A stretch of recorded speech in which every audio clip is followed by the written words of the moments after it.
Stryker, this is Clipper Curtis. Oh, yes. I've been trying to reach you all day. I've been out. I know. I'm calling you to set up a time for us to get on with the arrangements we discussed. Yes, about shipping the tankier oil. Yes, I figured you'd want to move on that as soon as possible to have the maximum effect on the other party. You go ahead and arrange a meeting with Colonel Hassin, Curtis. Tomorrow morning at 10, my office. We'll see you then.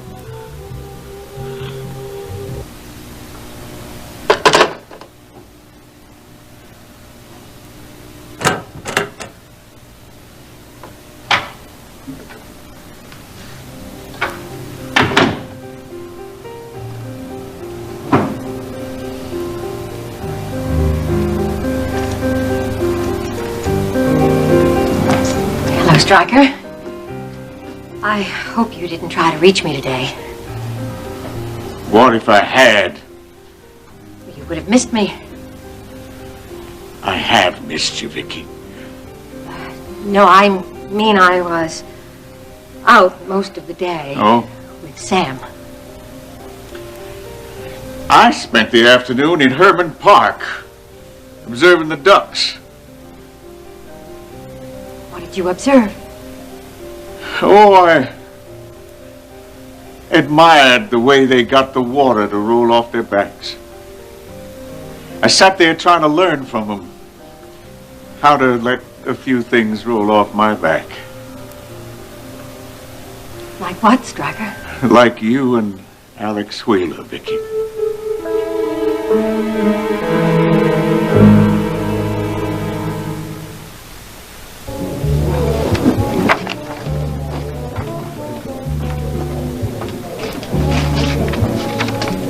Stryker Bellman, huh?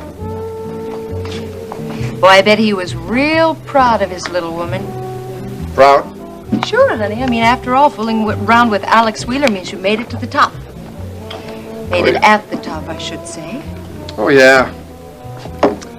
Bellman was so proud he burst his buttons and turned so purple I thought he might croak. Ah, yes, the eternal triangle. I assume the prospect of sweet revenge kept him going, though. Yeah, right out the door. No deal? Bellman was too overcome with pride to firm up anything. But we're all set for round 2 tomorrow morning. Well, well, well, you must be very pleased. Of course. I mean, now's your chance to say what you've probably been waiting to say. Thanks, Paige, for a job well done. Thanks, Paige, for a job well done. And of course, there are other ways that a grateful man like you might choose to express himself. Yeah, but tonight, after hours, when we can turn off the lights and lock the doors and Open the cash register? Oh, darling. What's a few bucks compared to the gratitude I'm going to express in a much more personal way? You're right. I do like the personal touch. So why don't you just wrap up my cash like a Christmas present and write me a little card saying, "Dear Paige, thanks for the memories. And to make sure you always remember, here's the $5,000 I promised you." You do remember. Our deal, Clipper? 5,000 big ones for my role in producing your videotape? Thanks, Paige, for a job well done. Oh, baby, what am I hearing? I mean, a deal is a deal, Clipper.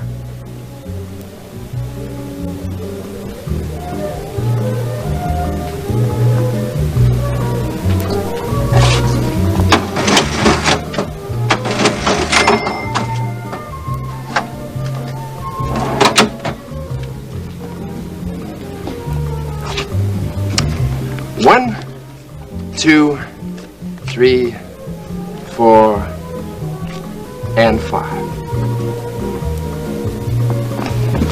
5,000, Cliff. I mean 500. Listen, anybody can make a mistake. You just forgot to multiply by 10. Honey, you're talking to a mathematical wizard. That's all there is. There isn't any more.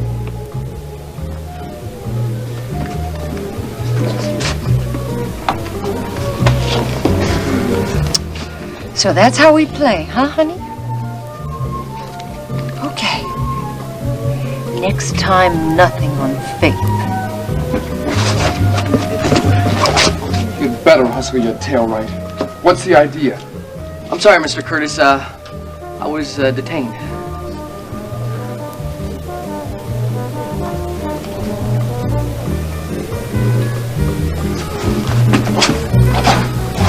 I'm here, buddy. Why, Billy Joe, you're all hot and bothered, honey. Now, let me see. What would make a man like you so hot? Not to mention so bothered. Have you been up to something unchaste this afternoon? What's the matter with you? I ain't been chasing nothing but my own tail. No. I mean, a little love in the afternoon, sweetheart? A hot date? Yeah, my wife's. Well, that's very contemporary. You allowing your wife to have her own social life. Yeah, well, she ain't gonna have her own social life anymore. It's not with that country cop. She's had it. So is Ricky Decker if you don't watch out. Oh, that country cop. I thought Ricky only concerned himself with law and order. Yeah, well, I just laid down the law. From now on, she's gonna be following my orders. My, Mr. Junior speaks and Ms. Junior obeys. You know, sometimes you gotta do a little more than speak when a woman's concerned. I mean, you see, that's the basic difference between a man and a woman. A man, he listens to reason. A woman, you gotta lay over the reason right on top of her head once in a while. And I bet you're real good at it, too, aren't you? That's the way I am. I do what I have to do, baby. Some women wouldn't let you get away with it. You know, you talk a mean game, but I could handle you too. And I bet you'd love it. Oh, yeah? Well, you just raise one hand to me, Buster, and you lose it at the shoulder.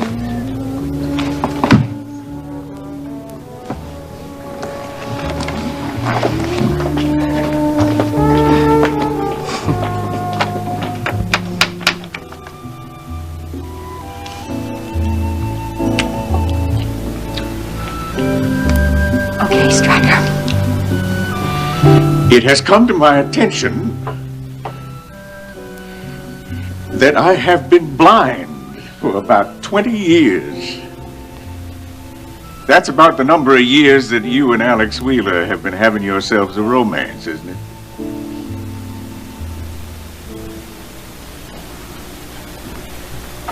Vicky, you're gonna have to say something to me. Either Stryker, you old fool, I've never loved anybody but you, or Stryker, you old fool, you have been blind as a bat for 20 years.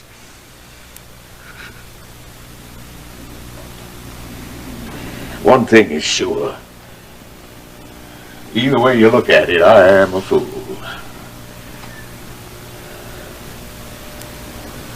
I thought we had a deal, Striker. Not to rummage through the years we were apart. I guess we did. But it wasn't written in blood, Vicky, and there's a different complexion on things now, isn't there?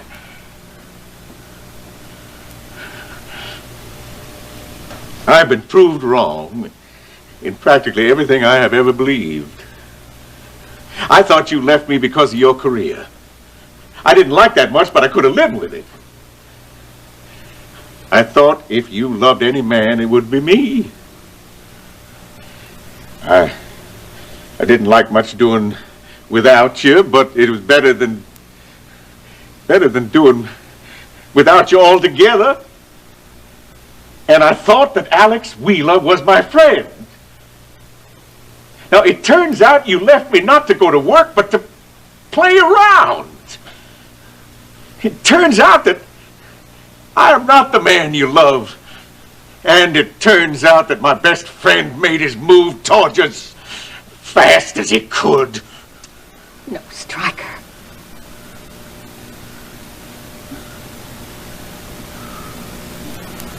All right. I did fall in love with Alex. But I didn't choose to do that. And I tried not to, but you can't always control these things. But I didn't stop loving you, Stryker. That's why I left. I didn't want to hurt you. I left Rena with you because I didn't want to hurt her. I knew we could never be the family that you wanted. I wanted you both to have each other. 20 years ago is 20 years ago. That's a long time. Is it over?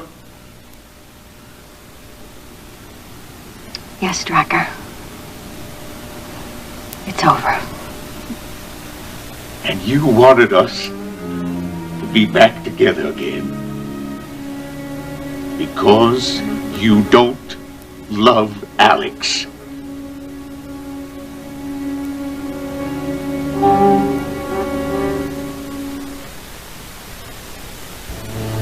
Now, Colonel Lassine, you've been underestimating the man who's going to be your partner. We meet with Stryker Bellman tomorrow morning at 10. His office. I told you. I knew Stryker Bellman would agree. And you should realize by now that when Clipper Curtis knows something, he knows it. I know, Colonel, time is, don't you? In no time flat, your tank, your oil will be on our ships, right when it belongs. Right. Later.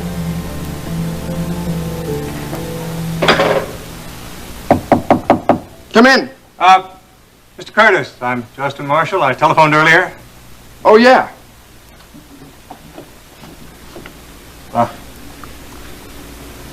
What'd you have in mind? A KVIK TV sports feature on you. Oh, yeah? Advice to the aspiring jock? Well, no, actually what we had in mind was something more personal.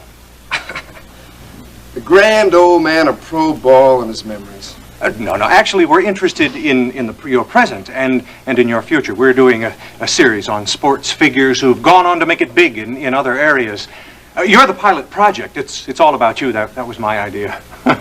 You've got a huge following. It's guaranteed to give us the highest of ratings.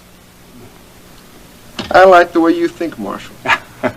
You know, I can't place you. I don't remember seeing you in TV sports. I'm the new boy on the block. But I've seen you somewhere. Paige is my sister. Aha. Yeah. Justin Marshall. I didn't make the connection. I don't see much resemblance. Well, actually, we don't look much alike, but we have a lot of things in common. Yeah. Any publicity at all is good for the club. And I must confess, since I left the Oilers, I have missed seeing myself on the tube. So, when do we get started? Do you have any background questions for me today? Oh, yes, questions. I've got questions.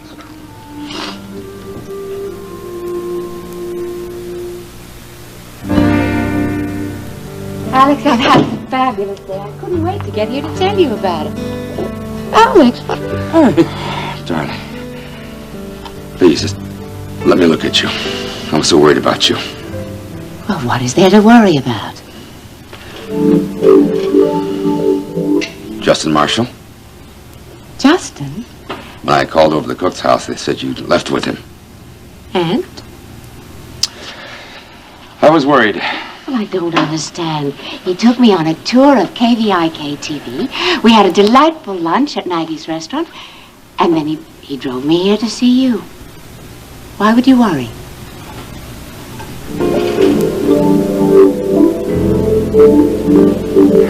Oh, Alex, you are the most sensitive man.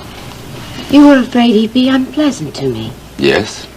The way Dawn was when we met at Mike Marshall's house. Worse. Well, I'm not sure anyone could be more unpleasant. It's possible. I suppose so, but Justin Marshall was a perfect gentleman. In fact, I wish Dawn would take lessons from her older brother. Iris, are you sure we're talking about the same Justin Marshall? Of course. Darling, he was worried about you.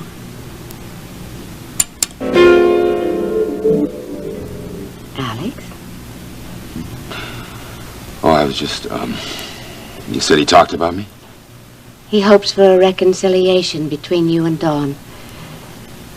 Iris, this doesn't make any sense to me. Oh, I know. It is surprising that two people in the same family can be so different, but... Well, look at Kate Marshall. Maybe Justin follows in her footsteps, and Dawn follows in, well, I don't know, someone else's. I don't think so. Well, anyway, Justin and I spent most of the afternoon discussing Dennis and Dawn. I think he's going to be a very positive influence on her. And Alex, it makes me very hopeful about us. Dawn will come around, Dennis will come around, and everything could work out exactly the way we want. In fact, darling, Justin has inspired the perfect idea about how to help Dennis and Dawn. That's why I'm here, to tell you about it.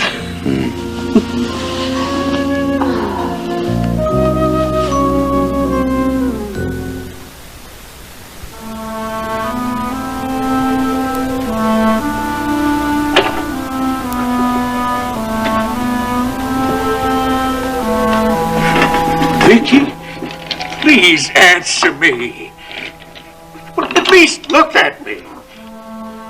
Stryker, there is nothing more. Answer my question. That's all I want. Stryker, One question, one answer. One answer. If you've come back to me, it's because you do love me. I've never stopped loving you, Stryker. I've told you that. You want us back together because you've stopped loving Alex. I want us back together because I love you and I want to make you happy. That's not what I asked. Stryker, Alex and I are part of the past. It's over. But it did exist, and there's nothing we can do or say or wish can change that. But it is past.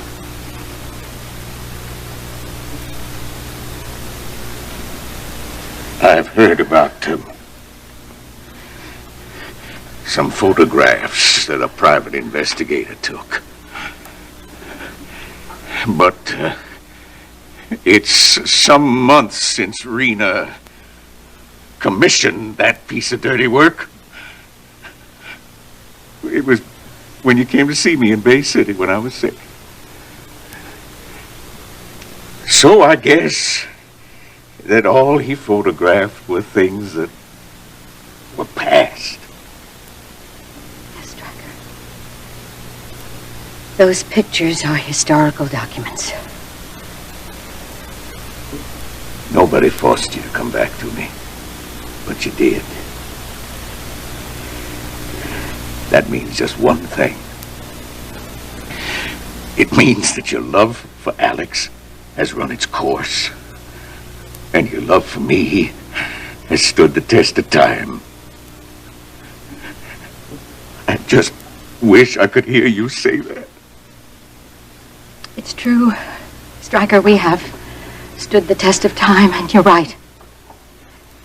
Alex and I are only friends now. The only feeling we have for each other is friendship. Oh, Stryker, this has been a horrible strain on your heart. I'm so sorry. It's my heart. And if there's any strain on it, I guess I get credit for putting it there. Serves me right for being a suspicious old fool. Stryker, why don't you go lie down and I'll bring you a dinner tray. A boiled chicken, cottage cheese, and some club soda. See if I can rustle up something more colorful.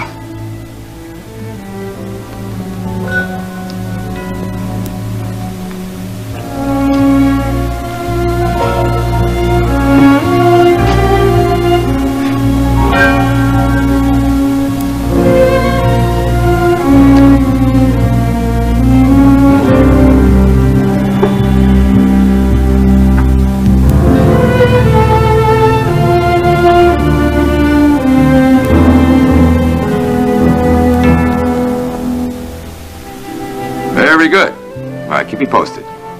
Thank you, Mark. We're all set. I don't believe it. You just pick up the telephone and presto? Well, you wanted a major art chain to make Western art an affiliate in Houston. So, tomorrow, Dennis will get a call from the Woodard Gallery in New York. I bought a lot of art through Mark Woodard, so with the promise of new business, they'll be more than happy to go along. Did you have to promise a lot of new business? No more than I wanted. So, we'll have the money funneled to Dennis. So when you think that he's ready to accept me and my help, that's when we'll tell him. You seem absolutely determined to make every single part of my life perfection. That's why I wanted you to have the Marshall house. It's lovely and very near perfect. Oh, Alex, things could be quite perfect for us in a garret.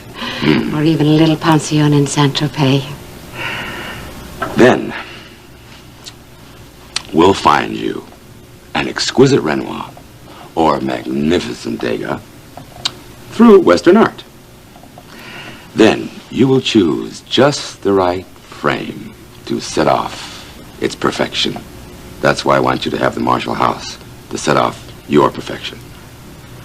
Do you know that all the Marshalls have agreed to the sale? For the first time, I feel that we just might finally have everything we've always wanted.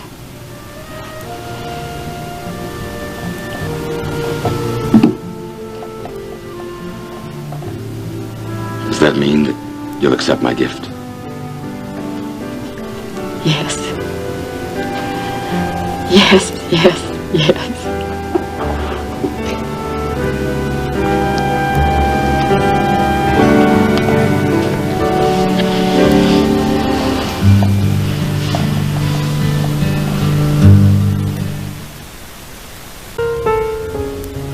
You know how rare this is? To find what we have found? To find it, lose it, and find it again. But we have found each other again. And whatever I have to do to keep us together, I will. You back in that grim mood you were in when I arrived. Does it have something to do with Justin Marshall? Yes. Well, don't be mysterious. Tell me. Justin said you were mysterious. You did? Darling, he said it's rumored that you own... Oh, that's my private emergency line, and Terry's left for the night. And I guess I have to share you with your public. Well, we can talk about this tomorrow. All right.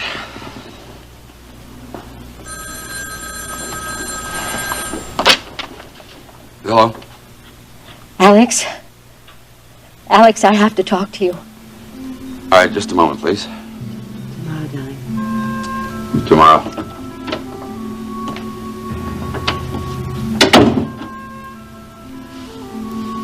Vicky, what is it? I thought you told me you could swim. You don't know how to swim on the Sahara Desert?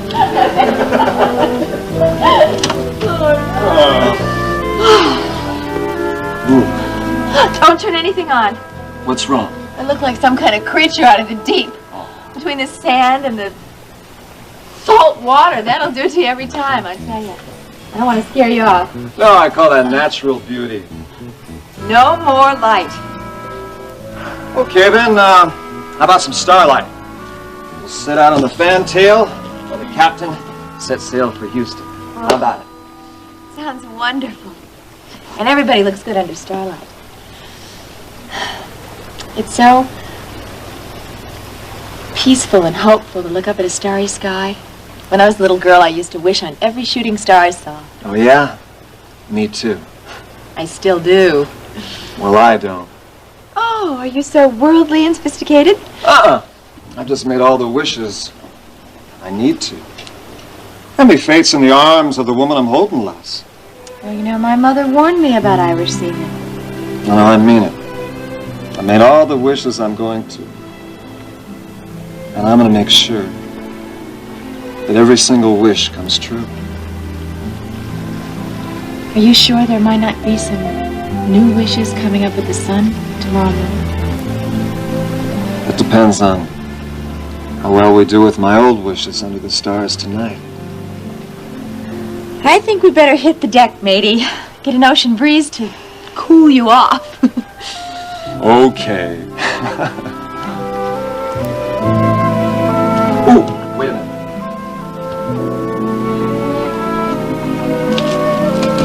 Ta-da! Come on, lads.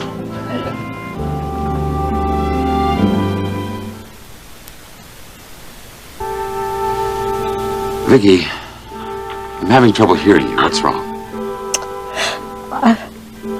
I'm sorry, Alex. Okay, I'm going to be all right now.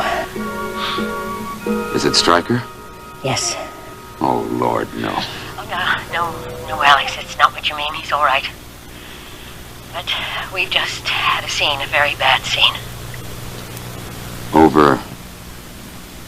Yes, Alex, he knows. Oh, no.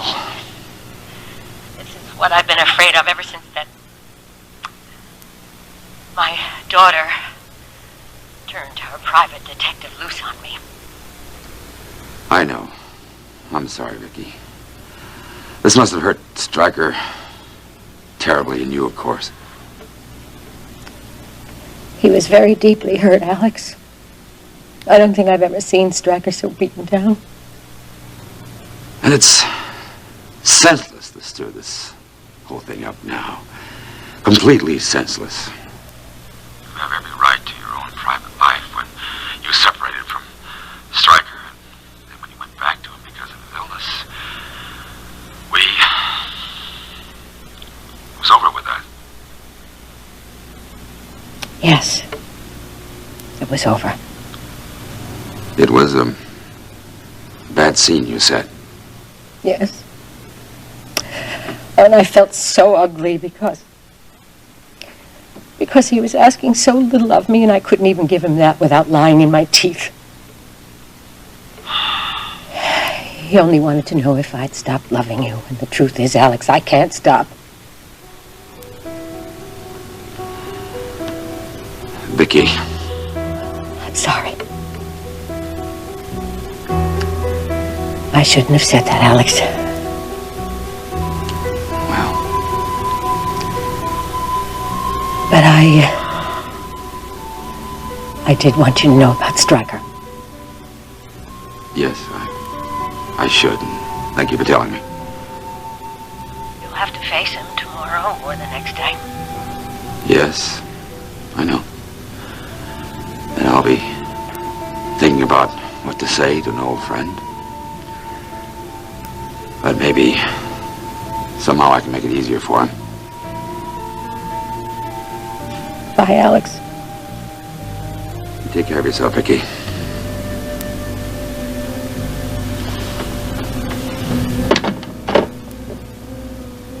And I'll be thinking about what I have to tell Iris. Before somebody else does. It's a long way up to the top of the World Club from the Astrodome. You made it here so quickly. Well, after my injury, I was all finished with strutting my stuff in front of the fans, but you know how it is, I didn't want to disappear from sight. So I put my contacts to work for me, and I set myself up here. And I dig it. You know how it is. You meet and you greet. You make friends and influence people. And it all goes with the territory when you manage a club like this.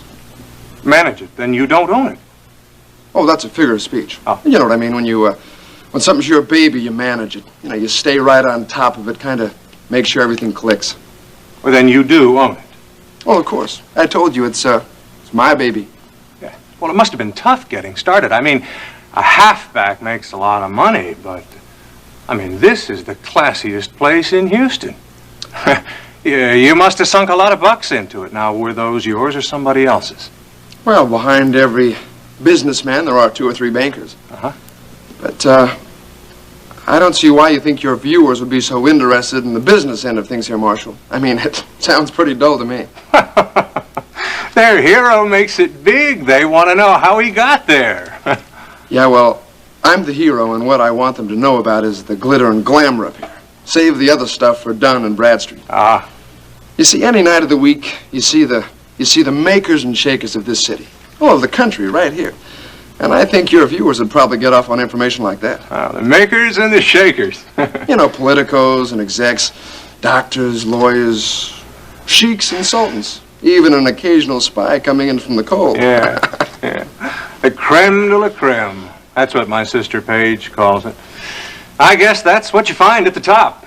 Well, you can't get any higher than the top of the world. Yeah, and you're tight with all of them, huh? Well, let's just say we get along. Has this proved financially good? I mean, for you? Well, anything that's good for the club is good for me. Obviously, because I am the club.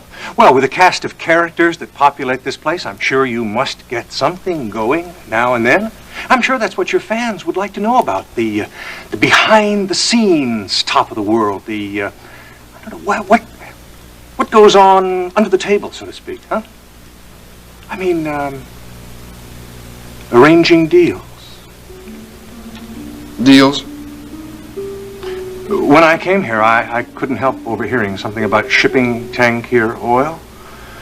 I just thought that, I thought maybe that in your spare time, you put together deals like that for people like Alex Wheeler. Everybody knows that the world building is Alex Wheeler's nest. Do you help him feather his nest, Clipper?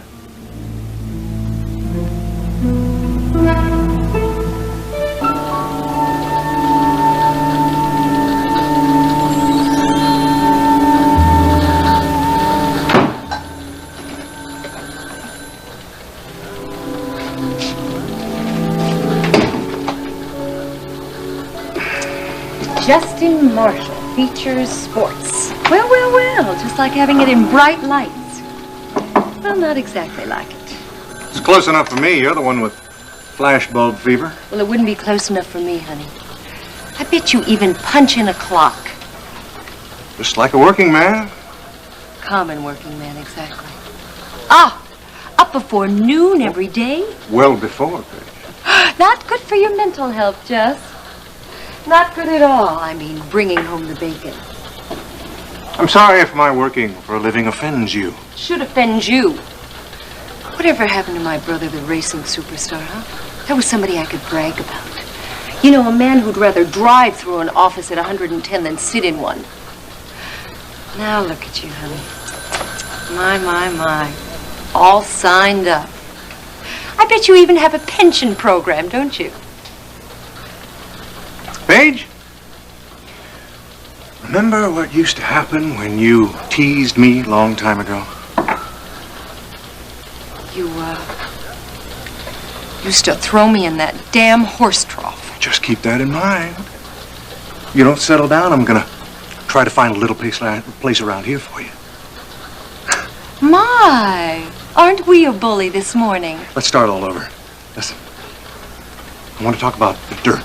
What about the dirt under those little carpets up at the World Building? Alex Wheeler's secret little dirt piles. Dirt? I hear that Alex Wheeler knows more about Houston than any other man alive. Oh, I wonder how. You sound like you know. Clipper Curtis, maybe? Clipper? Oh, honey, what would that ox know about high finance? He's got a pretty high-class clientele watering at his place. Maybe he checks out the action for Alex Wheeler. Quietly. He wouldn't know how to be quiet. Besides, if you were a banker, would you trust your secrets to Clipper Curtis? Maybe he eavesdrops. Darling, eavesdrops? Oh, just no one eavesdrops anymore. Darling, that's so Middle Ages. No, there are much more efficient ways to gather information these days. Yeah? How would you go about it? Me, personally? Yeah. Oh, I suppose I'd Want to try to get every conversation down right. Preserved. For future listening at my leisure, of course. In the comfort of my own office. If I had one. Yeah? At least that's what I'd do. Their conversations being recorded at the top of the World Club. Bugged and recorded.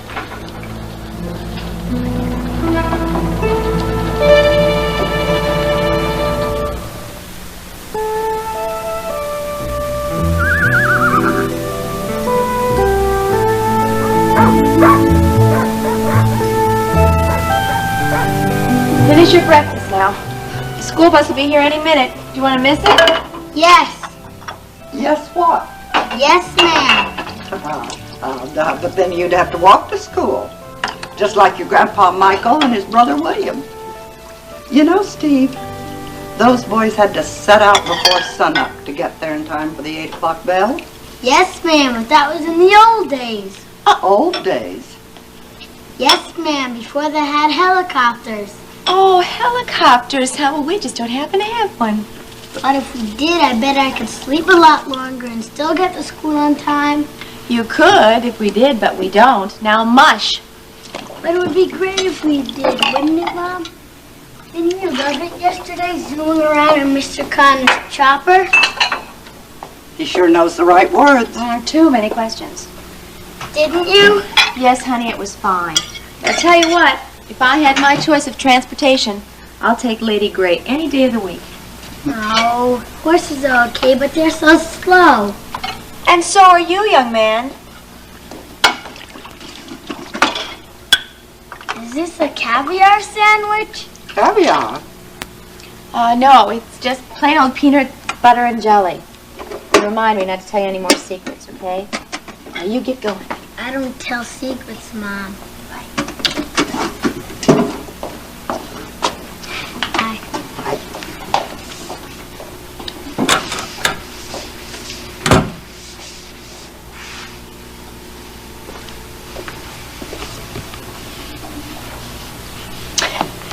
Yes, it was a lovely afternoon. I'm just as bad as Steve. You know, Jenny, in my day, beaux didn't come courting in such exotic contraptions. And if your feet happened to leave the ground, why, you just thought it was natural levitation. Now, where did y'all fly off to? To his uncle's yacht. Yacht? My goodness, a genuine jet-age suitor. Up in the air and then out on the high seas. I know. And that's exactly what worries me about Ryan.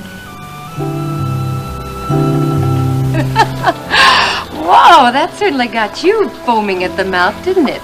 Darling, I said that's what I'd do. I didn't say anything about the Top of the World Club being bumped. Don't play with me, Paige.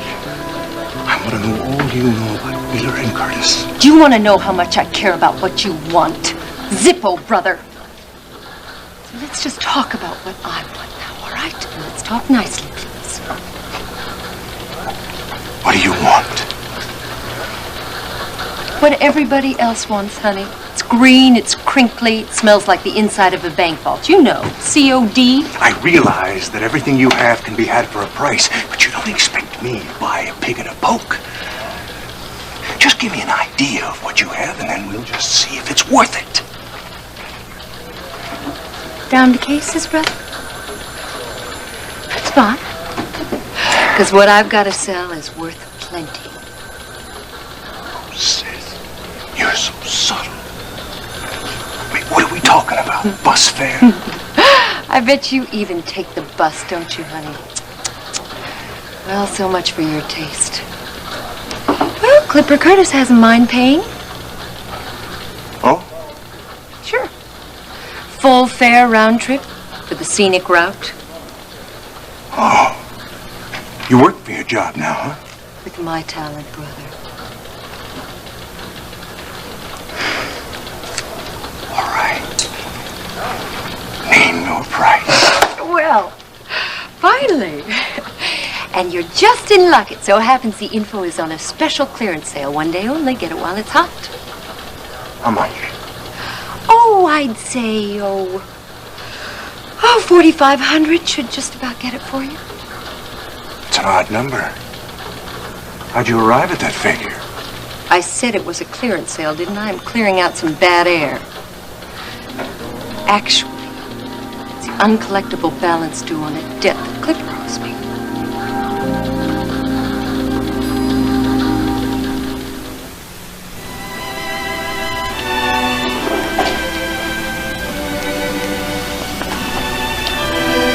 What worries you about Ryan Connor, Jenny? Oh, Kate, I don't know. He's lived such a footloose life. I mean, he's responsible, he's dutiful, he's a good man, I know that. But he's just not very settled yet. Oh, Jenny, any man that's worth his salt is bound to have some adventurous spirit in him. You know, he's going to want to test his energy and his strength, even his passions. He's got to know what he's made of, what he can do, and find out who he really is. Maybe so, but Ryan's been on the move for such a long time. How can I expect him to settle down for me?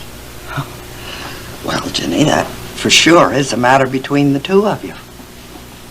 But let me tell you something. You'll never be happy with any other kind of man. Don't you see? The thing that makes a man restless is the same thing that makes him dream. Take Barrett. How he loved this place as much as any man could. And nobody knows any better than I do the plans that he had for you and Steve here. But he had his rambling spirit, too. Kate, that's exactly what I'm talking about. Barrett picked his tour in the Air Cavalry. He didn't have to go. He had spent more than his share of time. And I fought it with all my heart. I didn't say anything. Maybe I should have pleaded out loud. But I didn't. So he went. And I lost him. Kate, I just couldn't go through that again. I couldn't take it. I lost one man to adventure and wanderlust or whatever they call it. And I'm not going to go through it again. I won't.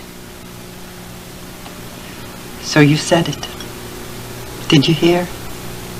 What? You said it, that you'd lost Barrett. It wasn't Ryan Connor and it wasn't me. It was you, dear. Yes. I have learned how to say that. I was afraid for a while that maybe we were losing you, inch by inch, to some backwater in your memory that had you stalled in time.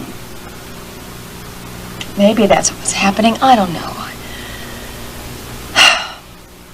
But I'm ready now to face it. And I even think I'm ready to face all the legalities. At least I told Ryan that I'd try. So I'm going to call Stryker's office and see if I can get things started. Well, do you want some company along for support? No, thank you. I can do this. I can ask the Department of Defense for a certificate that says that all the facts say that Barrett's gone. I think I'll call him now, and I'll call and see if I can come in today.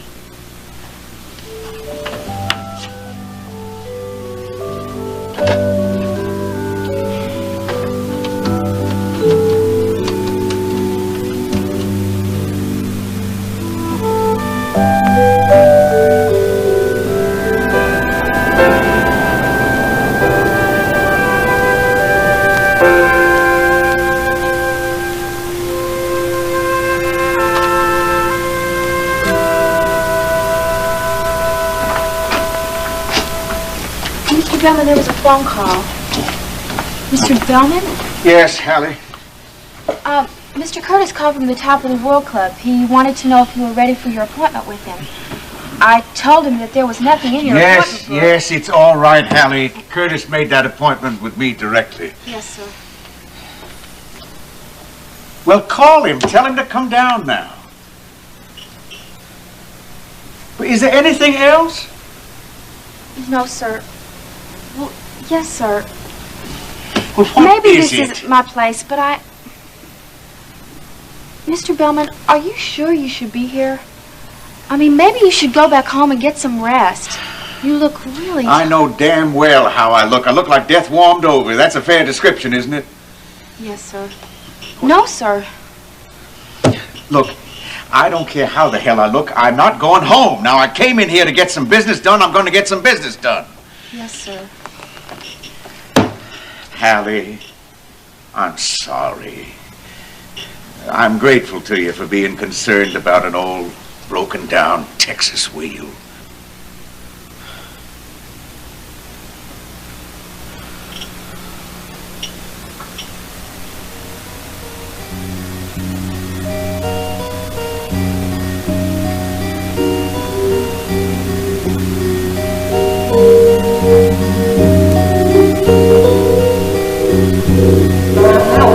Holding her left for no reason.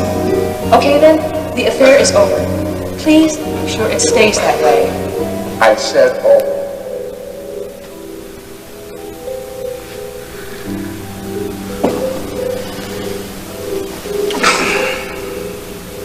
You want to see it again? Oh, no. Oh, no. Hey.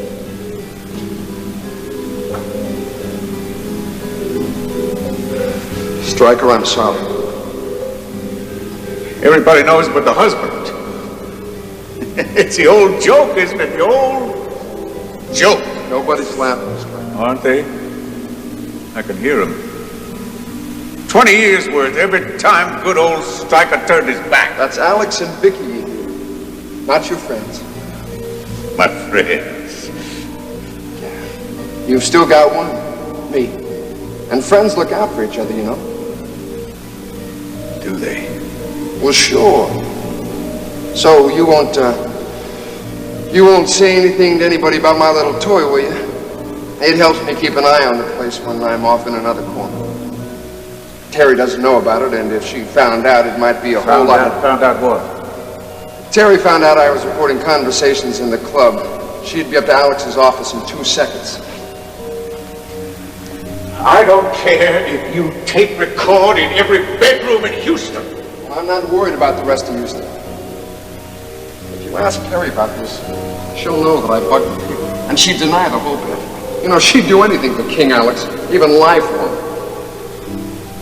Lie for him? I wonder how often Vicky lied for Alex. I wonder how often she went from her office to his bedroom. Then you won't say anything? Oh, who would listen? Who would listen to Alex's court jester? He's a fool. That's where you got it wrong, Stryker. The fool is the one who ends up on his face. The king is the guy who laughs last. It's gonna be a long time before I can get even for all the years that Vicky and Alex made a fool out of me. Rena tried to tell me. Why didn't I listen? You know what they say, Stryker? Don't get mad, get even. And now's your chance. Punch a big hole right in Alex Wheeler's empire. Let me call the scene on the phone and tell them they won't need Alex Wheeler to ship their tank here oil.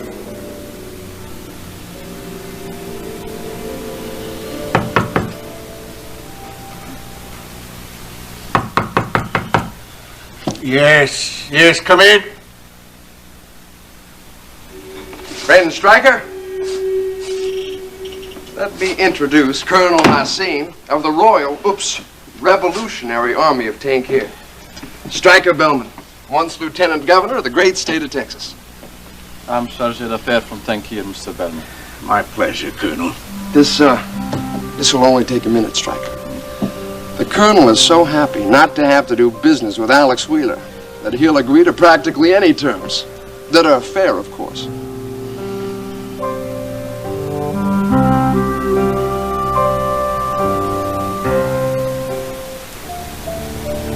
So that's the long and short of it. The colonel needs to leave behind an agent he can really trust when he goes back to his cabinet post in Tanky. But it can't be just anyone. It has to be someone he can trust and someone totally new to the oil game, since the revolution has cut so many old ties. Right, Colonel? Yes, right, Mr. Curtis. So the colonel will give the shipping contract to me, and I can ship the gravy any way I like. And, of course, I knew you'd have your own reasons for wanting in on the deal, so here we are. Well, how does it sound to you, Stryker? How does it sound? Like rote. Like you learned your multiplication table real well, boy.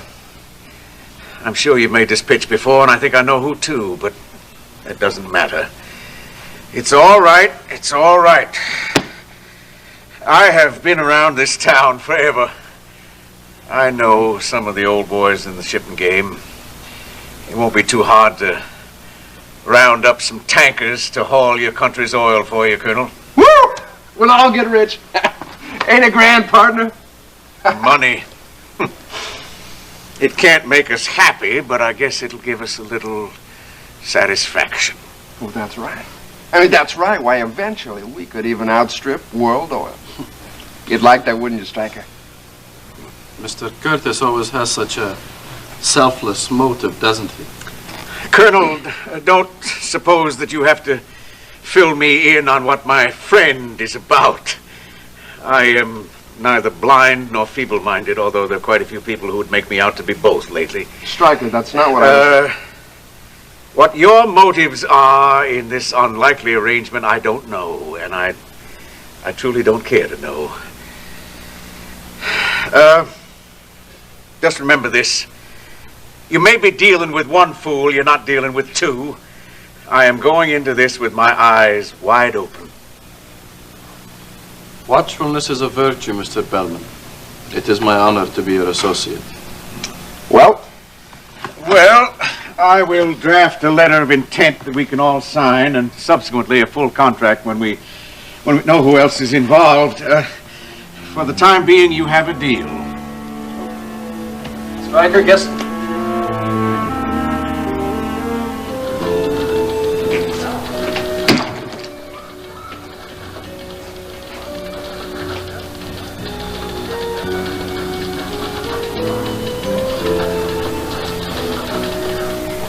Better make this quick. Vicky isn't in if she's coming in at all, and I am just too busy to... Sam, peace. Sam, I promise this won't be a waste of time, okay?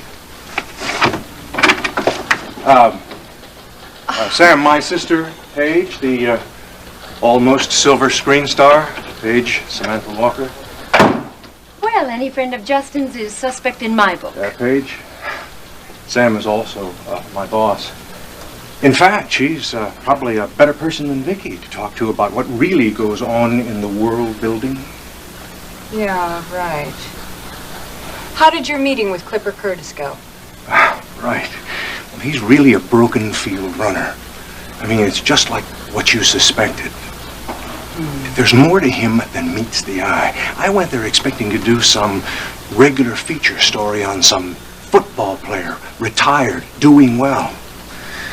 What I came up with was a story that would be on the front page. So you found dirt then, huh? Dirt. What we have is a real meaty expose. Oh, and goodness. The price of meat these days is simply disgraceful. I told you, Paige sings at the Top of the World Club. She's privy to all that information that I think we're going to need. But she says it's going to cost. How much? $4,500. 4,500? Needless to say, I'm not in a position to cover an amount like that, but I think the station will come up with it, won't they? That's pretty steep, even for a lead story. Without Vicky's okay, I just don't know... Sam, you could give the word. An expensive word. Not that we haven't gone this route before. But it's risky. I don't know. This is a very hot story. Every television in Houston will be tuned to KVIK. Yeah, maybe. But it's the informant I'm worried about. These people are sleazy, slippery. You're never sure if you're going to get what you want, if you get anything at all, for that matter. Boss, take a chance. That's easy for you to say. I signed the check. Oh, but I understood this to be a cash deal, Charles. These people are generally creeps, if not downright crooks. Cash, you say? How well do you know this informant? Oh, we're very close. Well, it's tempting. Okay, 2 conditions. First, I want to know more details about exactly what we're paying for. And second, if you can arrange it, I want to meet the Fink. Oh, well, that's easy. Meet Paige Marshall.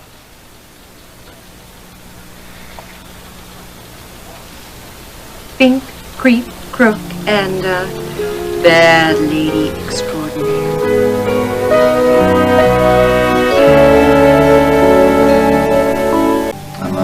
I'm sorry.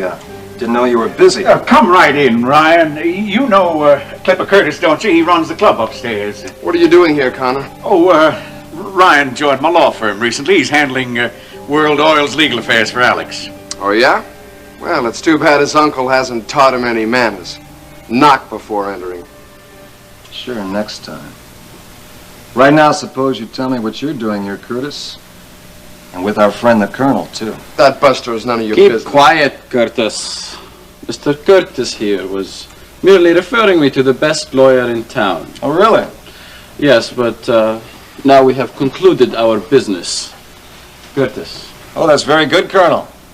Because you're going to be needing a good lawyer one of these days.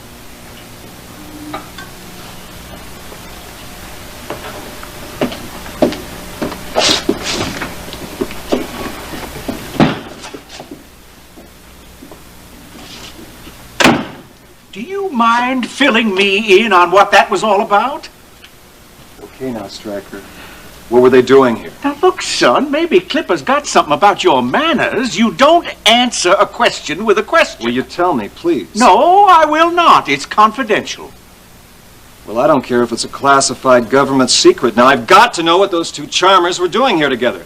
It is none of your business, son. Now let it go at that. No, sir. Now listen, I haven't made you a partner of this firm yet. You don't say no to me. I'll say it if I have to. Now, this is my business. How do you figure? Finding Sheikh Zadi's murderer is my business.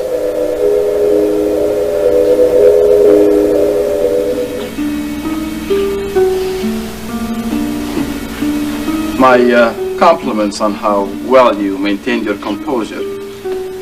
I'm certain that Ryan Connor did not for a moment suspect your behavior. Hey, shut up, I'm trying to think. That must be a painful exercise. I don't need you on my back right now, Wasim. I'm trying to think this out. Your thinking, Curtis, has succeeded only in getting us into greater and greater danger. Ryan Connor is very smart, very tough, and he does not like me. Gee, I wonder why. You're such a lovable character. But he also knows that you overheard a plot to kill Sheikh Zadi. And it will not take him long to conclude that I was the second man involved. That is, once he finds out that the new government has rewarded me. Hey, man, where are your guts? I mean, don't sweat that guy. You're always ready to run scared, aren't you? Well, not me. I can handle Connor. Now, don't worry about it. Interesting term, Curtis. Don't sweat it. When you seem to be drowning in your own sweat. Hey, I said I can handle it, now knock it off. Your self-confidence is overwhelming and entirely unwarranted.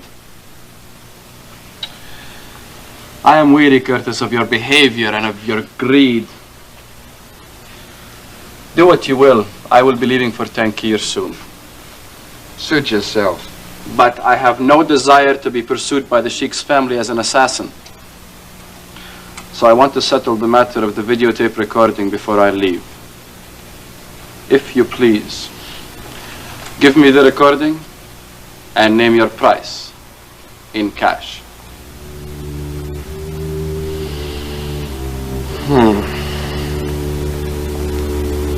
Well, maybe a bird in the hand is worth more after all.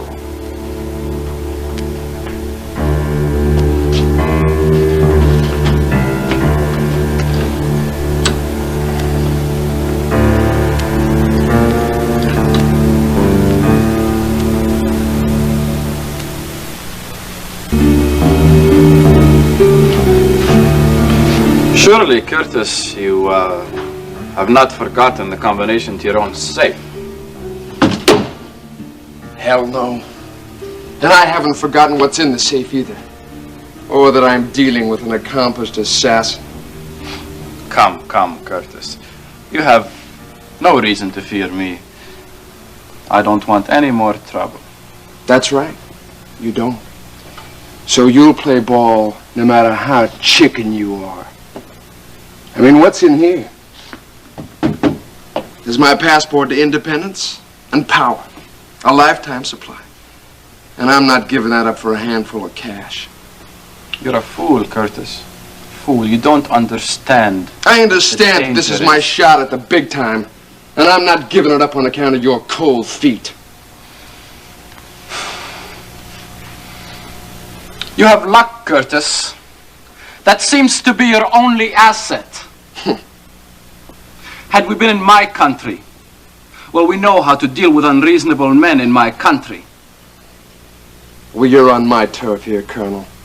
Yes, and I'm wasting my time. I am leaving, out of Ryan Connor's territory, while you will be in the middle of his grasp. All right, Colonel, then go, with my blessing. But the deal is still on, right? I mean, after all, there are telephones in tank here, I assume. I'll call you. Curtis.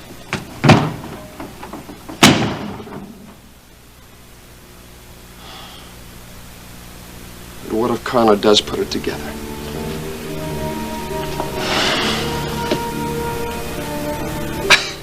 Hey, I don't know what you're talking about. Hasim? Why, he's just there's a friend. What do you mean an associate? I mean, that is ridiculous. Hey, the only thing we have in common is that we both like the pretty women, huh? I mean, I told you, I know everything I know. Go ahead and search the office.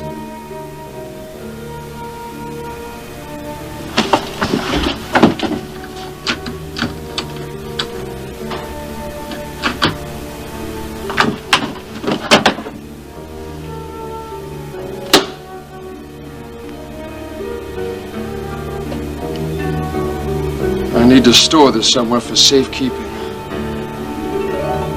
But where?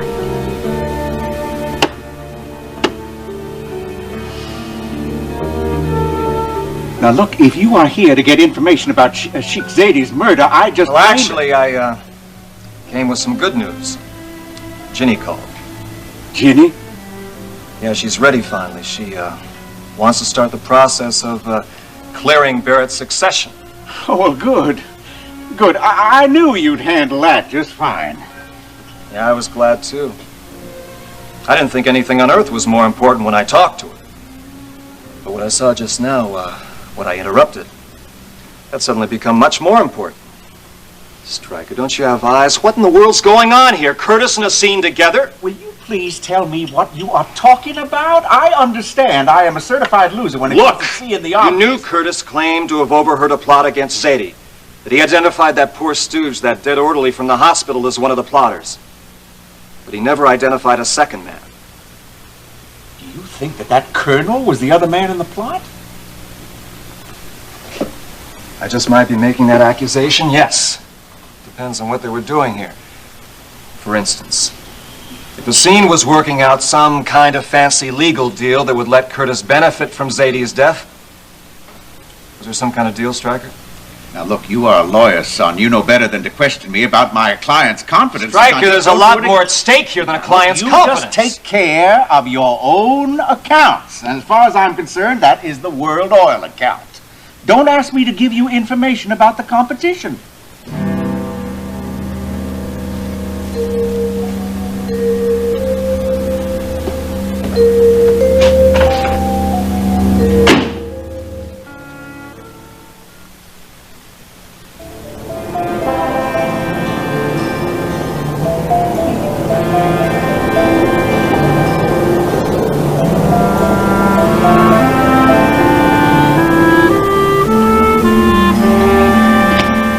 Terry, is Alex in? Yes, but he's taking a personal phone call in his suite from Iris. But go on in if you want to.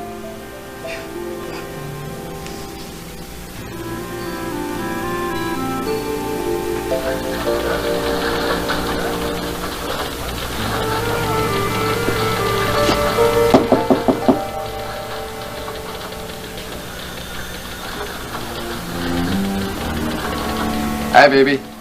Hi yourself. And, to what do I owe the honor of your visit? I'm not even going to ask why you're skulking around out there. Playing private eye. The truth is, I get lonely for you sometimes. And you're usually too sweet to say, bug off, I'm busy, so I figured I'd eyeball the situation myself. You know, I'm never too busy for you. Oh, yeah? Yeah. Well, if you say so. But, wasn't that Ryan Connor I saw just coming in here a few minutes ago? Well, it looked like him, but he zipped in here so quickly I didn't get a good view. Yeah? Boy, somebody must have lit a fire under that man. I can understand the temptation. Just kidding, baby. Always kidding. Yeah, well, never mind about him anyway. I'm just so happy to see you. You know, it's been... Hours and hours. At least 3. Oh, stay there.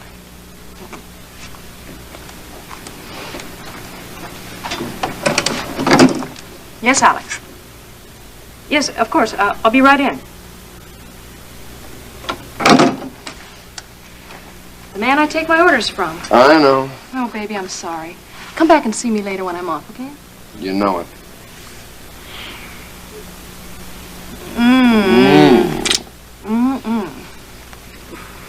Later, baby.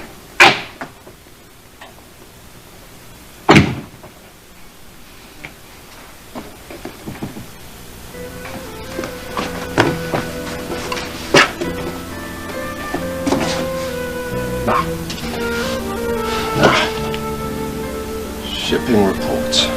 1968, 1970. Perfect. Not much activity left in this drawer.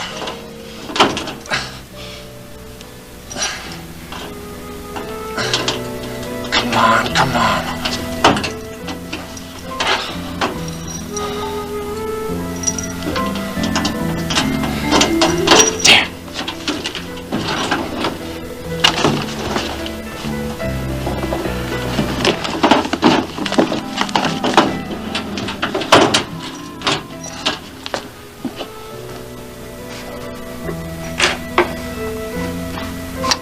Thanks, kid.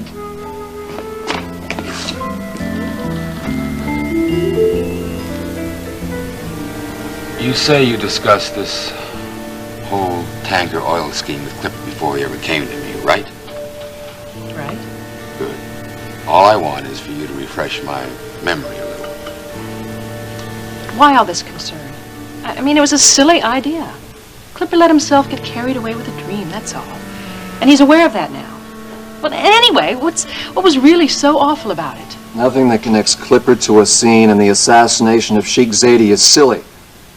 I want to know everything you know now, right now. Terry, I realize that Clipper means a lot to you. A great deal. And I'm tired of seeing him being given a bad time. I respect your feelings, but I hope you will help us understand what's going on here.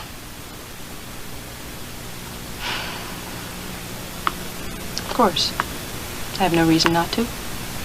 I want you to know, Alex, I'm sure Clipper hasn't done anything wrong. All right? What do you want to know?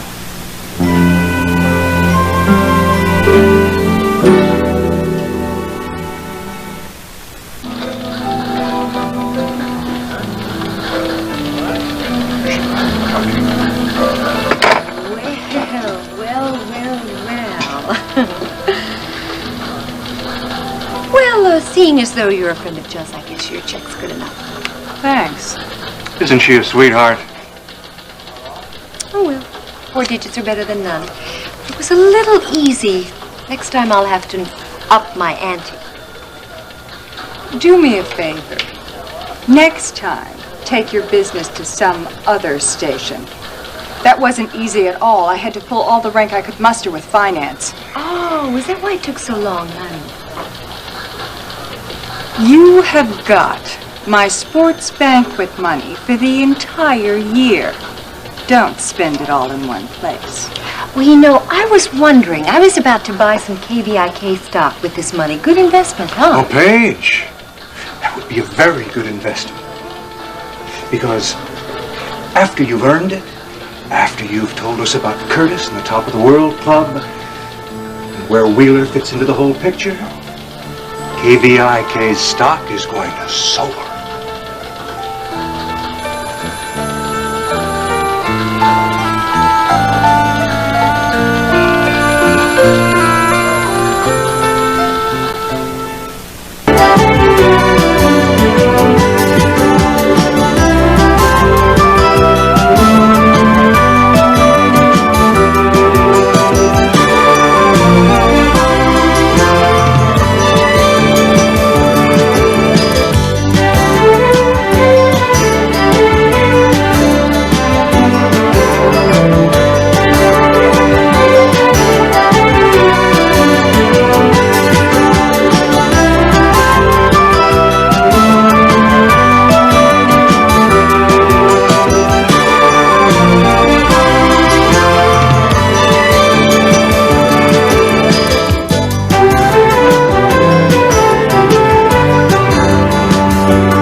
Each weekday at this time for the continuing story of Texas.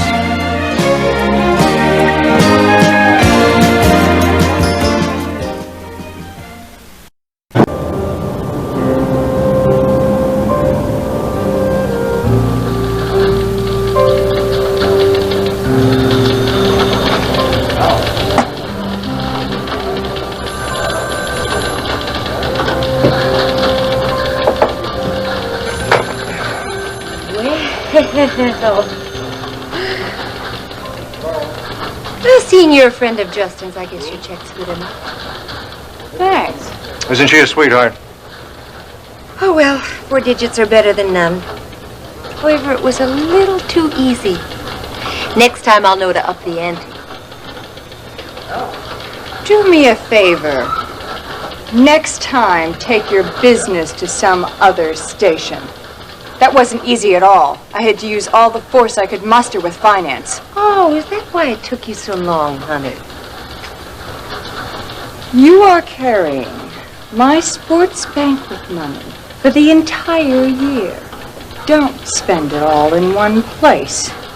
Well, I thought I might buy a little KVIK stock with this money. Good investment, huh? I think it'd be a very good investment, Paige, after you've earned it.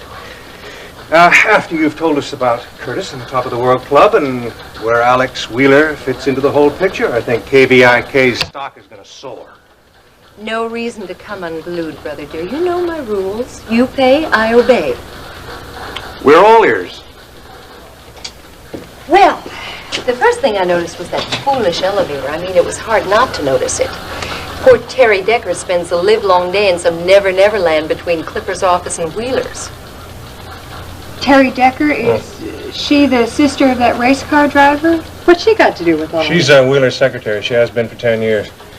Now I think she's Curtis's... Bosom buddy? Well, at least she thinks she is. Oh, so that explains it.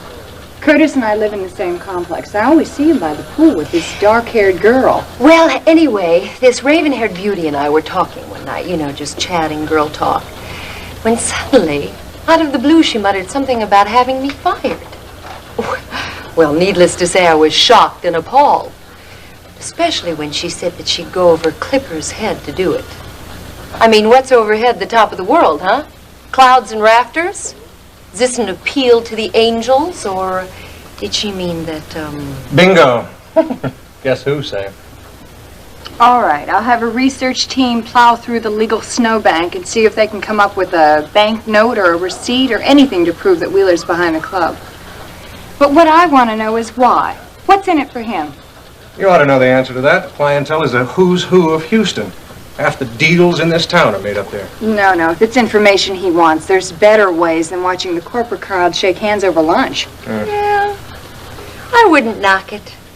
Works pretty well for Clipper. Of course, those little monitors in his office help. You know, he can see every inch of that place from his desk. And then, too, I suppose those teeny-weeny little microphones underneath each table come in handy. You know, when he gets tired of reading lips.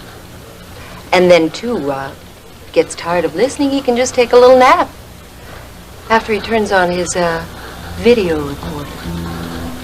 You mean he tapes conversations for Wheeler? Isn't that illegal, Sam? Oh, no more than treason or armed robbery. Well, shoot 'em up, cowboys. That's it for me. Hope you all had a nice afternoon, and see y'all later. She makes Rena look like a saint. But you were right. The money is well spent. Now, where do we go from here? Straight up. To the top of the world. Don't worry, boss. I've got a plan.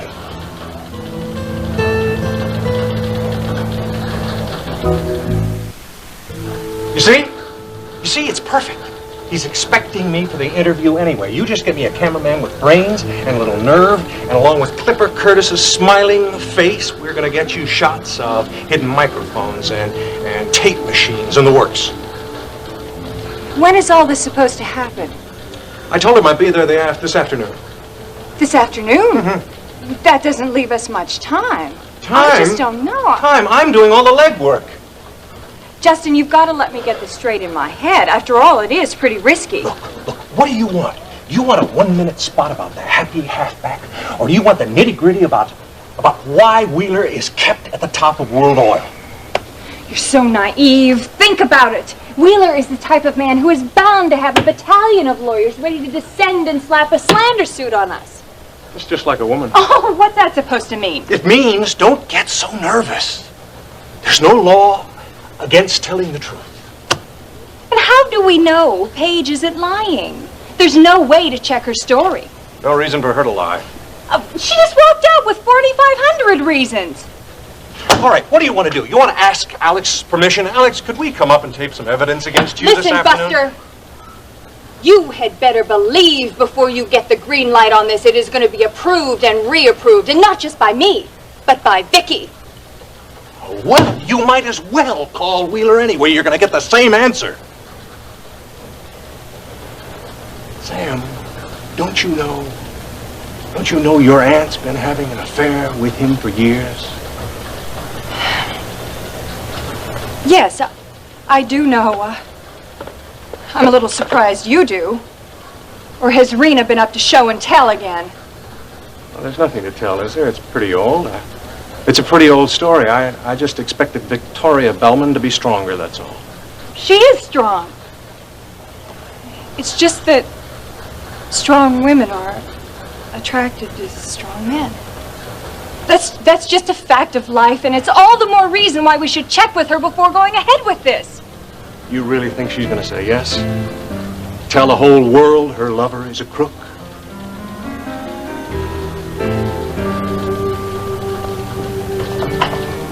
Hi. What's that? Orange juice. Well, it's not exactly champagne, but it will help us celebrate. If only there was something to celebrate. Ah, but there is. The future. Our future. And it finally arrived. Today.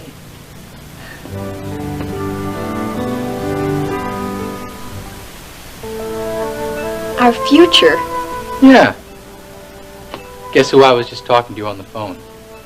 The vice president of Woodard Galleries. The big New York chain? That's right.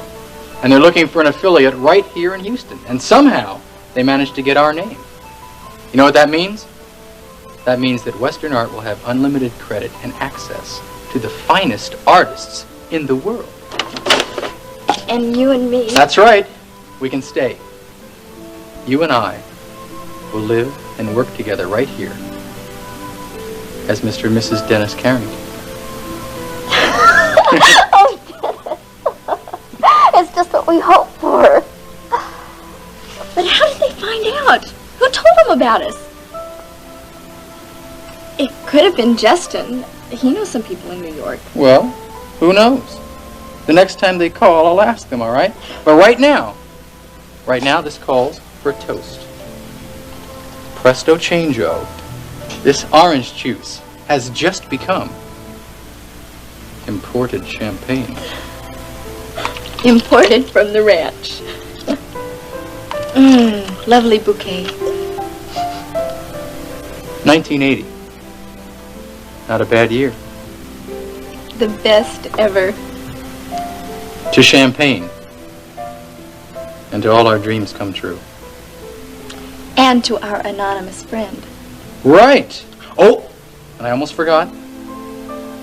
And here's to the look on my mother's face when I tell her that you and I are going to make it on our own.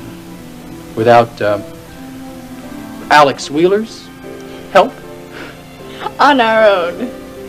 Together.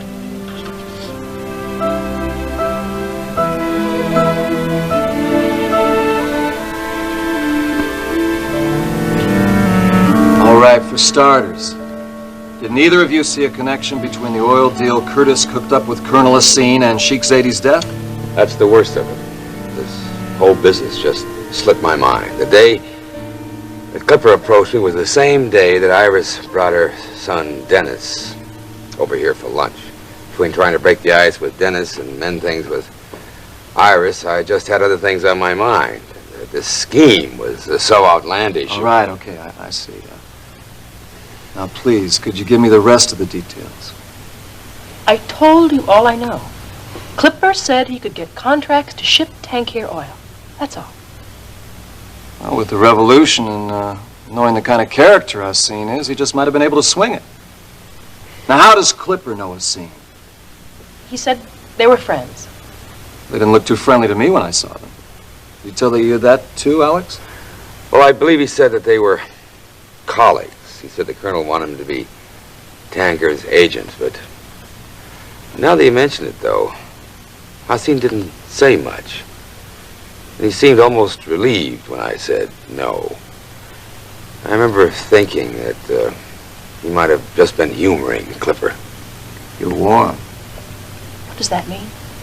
Now, what exactly did you tell him, Alex? No. Plain and simple. When Clipper started pressing me for reasons, I told him the truth. I won't touch oil from the refinery that cost Mike Marshall his life. Not with all this trouble that's continuing on between us. The last time I saw Justin was at the business end of a rifle, and he meant to kill me. Then Dawn comes at me with her fist. And what's worse, she's done a fine job of turning Dennis Carrington away from me. Nope. I won't add fuel to that fire. Not even Tankier crude. Those are darn good reasons, and Clipper knew it. He even told me later he was glad you turned him down. That he knew it never would have worked. Well, then why did I just see him in a scene in Stryker Bellman's office pitching the same deal? No, I didn't hear them. And all Stryker would tell me was that they were talking about competing with World Oil. But what does that sound like to you? Come on, it's pretty obvious. Clipper and Hassine aren't friends. They aren't even colleagues. Think about it. Curtis doesn't know oil. So what use is he to Hassine? Unless he's got our friend the Colonel over a barrel. Alex. He's blackmailing Hassine, I'm sure of it. No! Because Hassine is a second man, don't you see? The one who came up with the plot to kill Zadie. He's probably the one who did in the orderly, too. And your boy Clipper has known about this all along.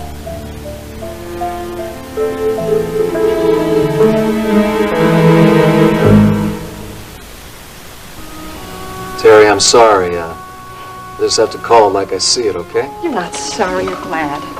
You've never liked Clipper. You've had it in for him since the first day you met. Terry, that's not... You're right, I don't like him. Friend or enemy, I wouldn't make up lies about a man. Well, then don't jump to conclusions either. Look, I'll be the first to admit Clipper's no angel, but you don't know him like I do. Sure, sometimes he's selfish, sometimes he's even greedy. I know that. I'm not blind. But underneath it all, he's a good man, Ryan, whether you want to believe it or not. I guess we all have to believe what we have to, huh? Ask Alex. Tell him, Alex. Tell him you trust Clipper or you wouldn't keep him on to run the club. Terry, I know how you feel about him. But the truth is, if it weren't for you, Clipper would have been long gone by now. Well, you two must think I'm a prize fool, don't you? Don't you? To be loving the man you say cost Sheik Zadie's life? The man you call a liar and a blackmailer? Terry, think now. Has he always been honest with you? Yes, always. Come on. Always! Look, you suspect the worst of everybody. You think I'm lying now? And he's never pressured you, to make you see things his way, huh? No, of course not. Pressure? You think he'd bribe me? No, I don't mean money. I mean feelings, emotional blackmail. Now, never? No. No, he loves me. He wants to marry me. He just can't yet. But he wouldn't. I wouldn't let him do that to me.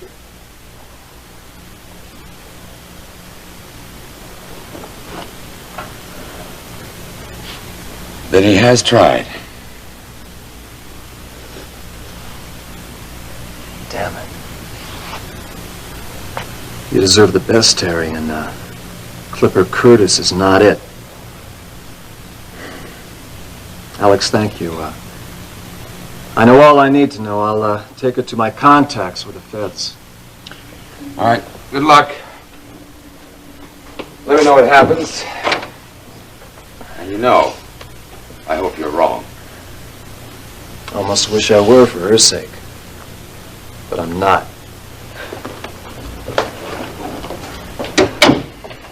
Terry, don't!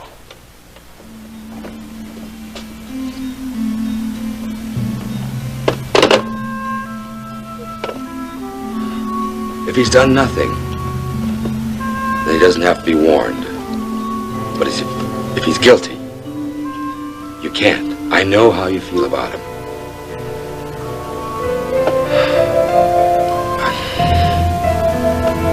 I also know why you can't.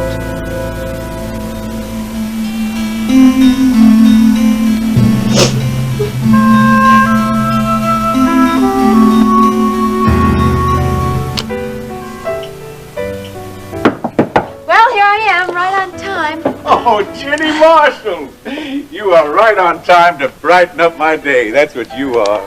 Oh, Stryker, I'm sorry. I thought Ryan would be here with me. Sorry, is she? Well, I will tell you one thing. There was a day when they used to come hunting after me. Particularly the good-looking ones like you. Oh, you. You know you're still the most sought-after man in town. You've got Rena around your neck and Vicky and... You know what they say now. Women are fickle. It's best to have a few in reserve. They do say that. Do you think they're right? Well, about some, maybe not about you. As a matter of fact, the fickle one is Ryan Connor this morning. He was just here.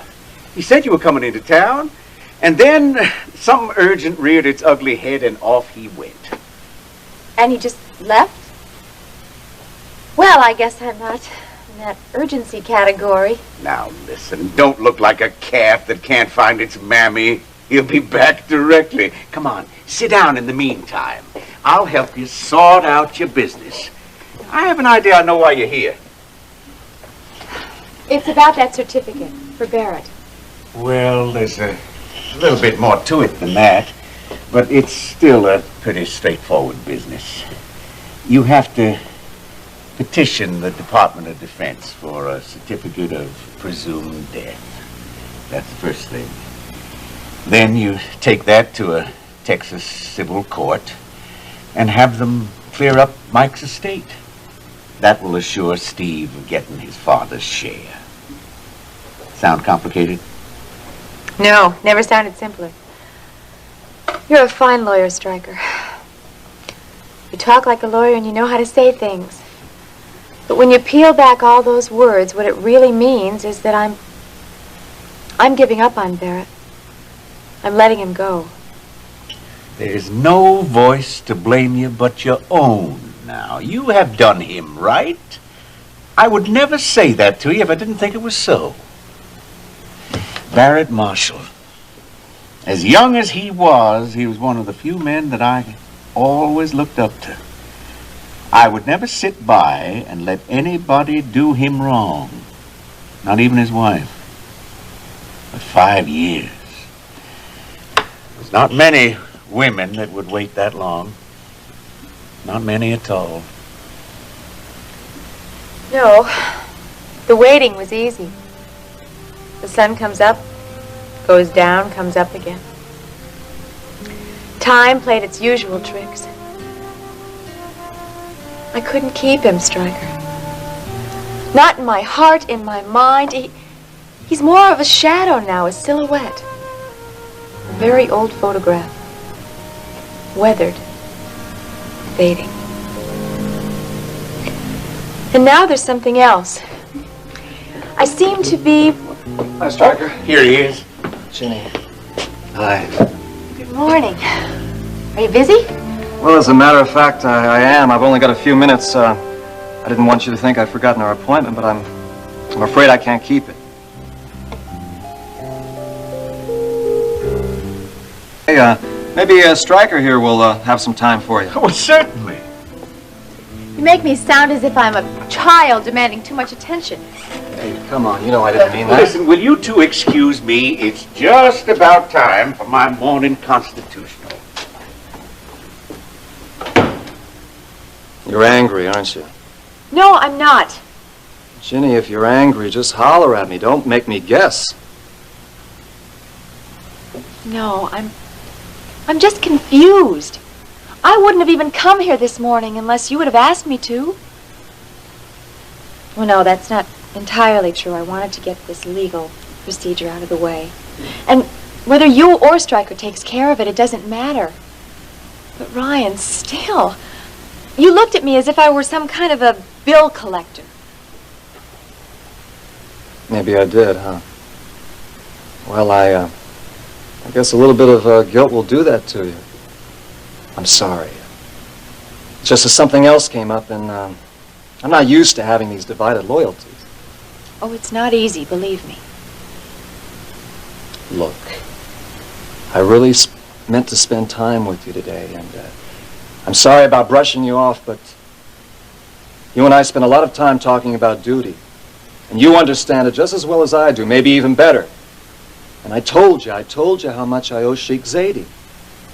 This has to do with him? That's right. I just got a solid lead on who killed him. Now I can't let that wait. I've got to follow it up right now, right away. You understand that, don't you? I think so. Good. Now when this is done, I'll be with you.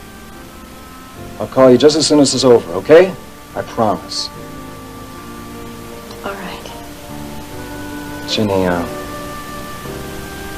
I've never been very good at being in love. Maybe I just never put my mind to it. I don't know why. But you and me,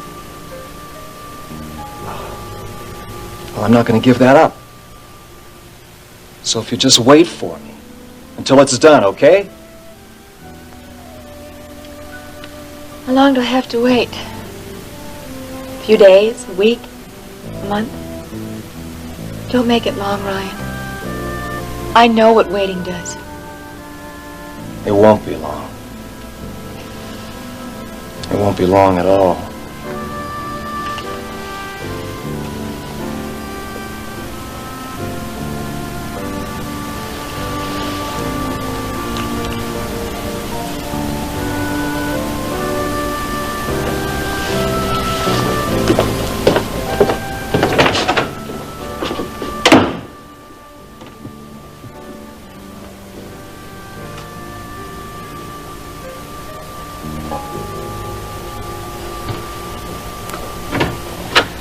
Oh, listen, I cut my morning walk shorter. Too much exercise isn't good for a man my age. It seemed that Ryan left here quite a clip. Anything gone awry in here? Of course, it's none of my business. No, Stryker. It's exactly what you said. He had some urgent business to take care of. Patience, Ginny. That young fella has got a penchant for doing one thing at a time. I ask him to get signatures. He gets signatures. If I asked him to go fly a kite, he'd just go fly a kite. But everything else goes by the board. You can count on that. Listen, you want to postpone this business about Barrett for a while? You can call me when you... No. If this is the right thing to do, it's just as right today as it will be tomorrow.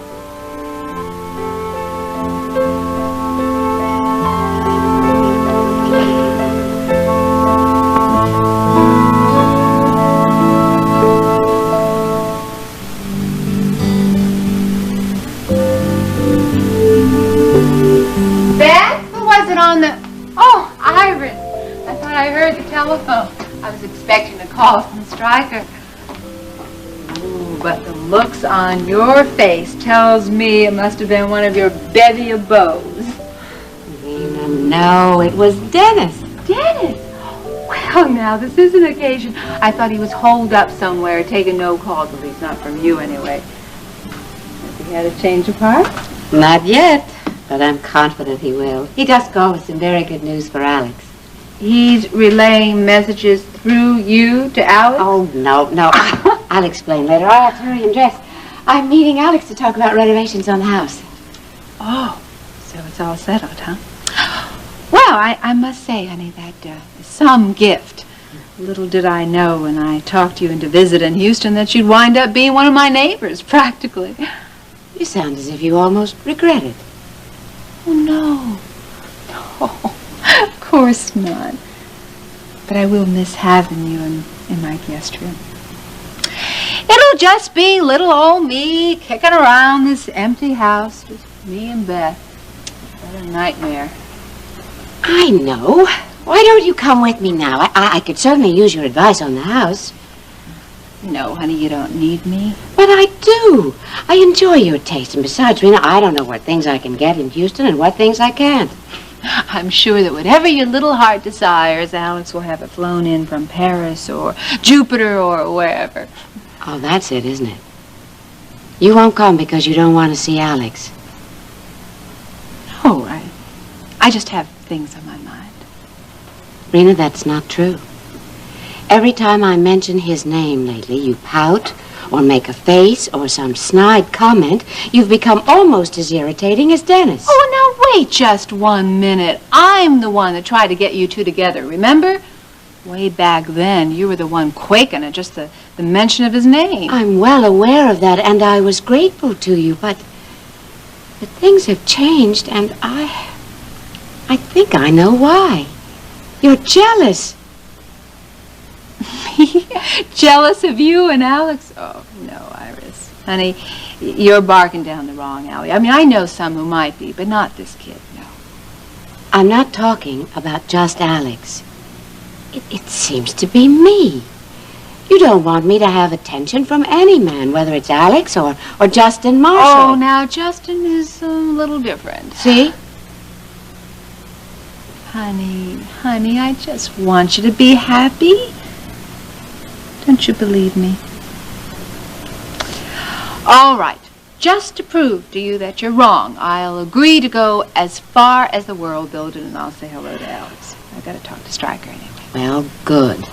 And afterward, you ask Stryker, and I'll ask Alex, and we can all meet for lunch at the club. Well, I wouldn't count on it, sweetheart. I have a feeling that Stryker and I are going to be pretty busy.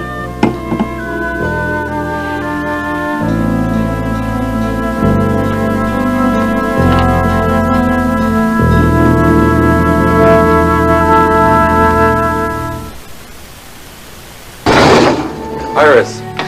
Rena. Surprise, Alex. Aren't you glad to see me? Of course. It must be nice having your private elevator from the garage. I'll bet it's just perfect for secret little rendezvous. With Iris and heads of state, whoever, maybe even the press. Rena just came to say hello. Yes, hello, Alex. How are you? I'm fine. Oh, my, isn't this lovely? Just as I had imagined it. No, actually, just as I had pictured it. How do I get out? Through these two offices, and then out into the hall. Well, Alex, I'm sorry for cutting our reunion short, but I have to get downstairs and check on Stryker. I understand. He hasn't been quite himself lately, as you know. Yes, I've heard, and I regret it. I suppose you do, but then people always care afterwards, don't they? Well, so long. See you later. What on earth is she talking about? Honestly, Alex, why must she be so unmannerly to you? She hasn't given you a reason? No. In fact, she has the cheek to deny it altogether. But I have my own theory. So do I. You do? Yes, but we'll talk about that later. Right now, I want to take you over to your new house. There's a decorator waiting for you at your beck and call, and a landscape architect if you wish to. Home. How strange. Why? I've always been a rather homeless person, I think. Even Bay City was. Where Mac was. And before that, boarding schools, hotels, apartments. I was always temporarily lodged, you might say, as though I were forever on the way to someplace else. You were. But now that you've arrived, Houston finally feels like a home to me. And it will to you, too. You'll see. I promise. I mean to make everything here, this town and that house, perfect. As perfect as you deserve.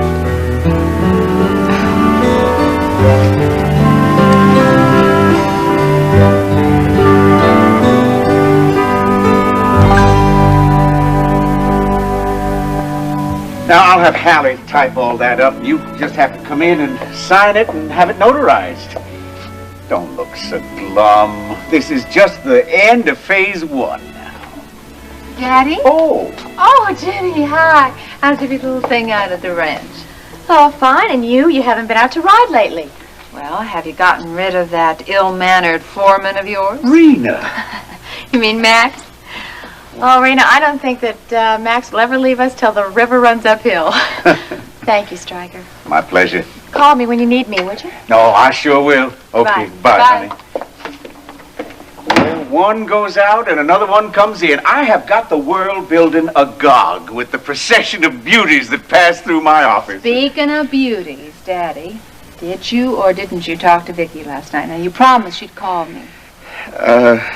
Well, is it over between you two or not? Your mother and I had a very candid talk. Oh, pooh, that's a politician in you talking. Now, I want to recap, blow by blow, you hear? I've waited a long time for this, all those years, and you wouldn't even believe me.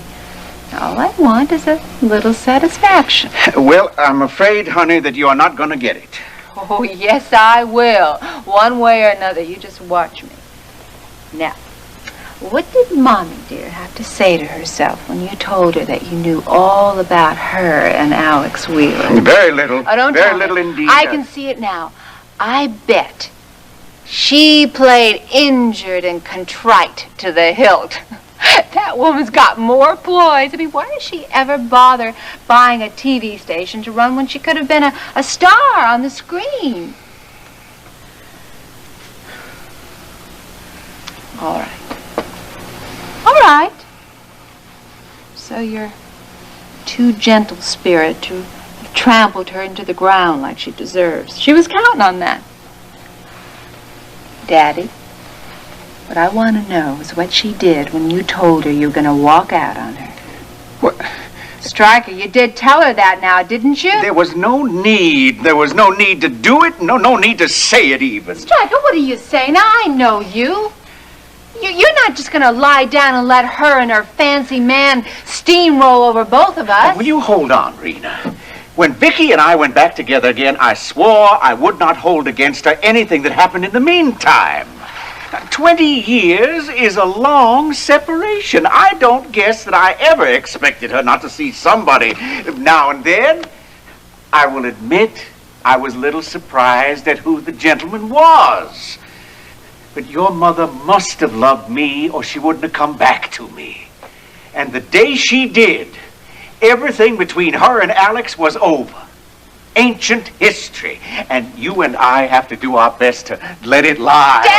Daddy, she's gone off and done it to you again. She's pulled the wool over your eyes and played patty cake with the truth. You're still dead wrong about Vicky. No. I guess there's just one way to show you that you are. Come on, drive me home.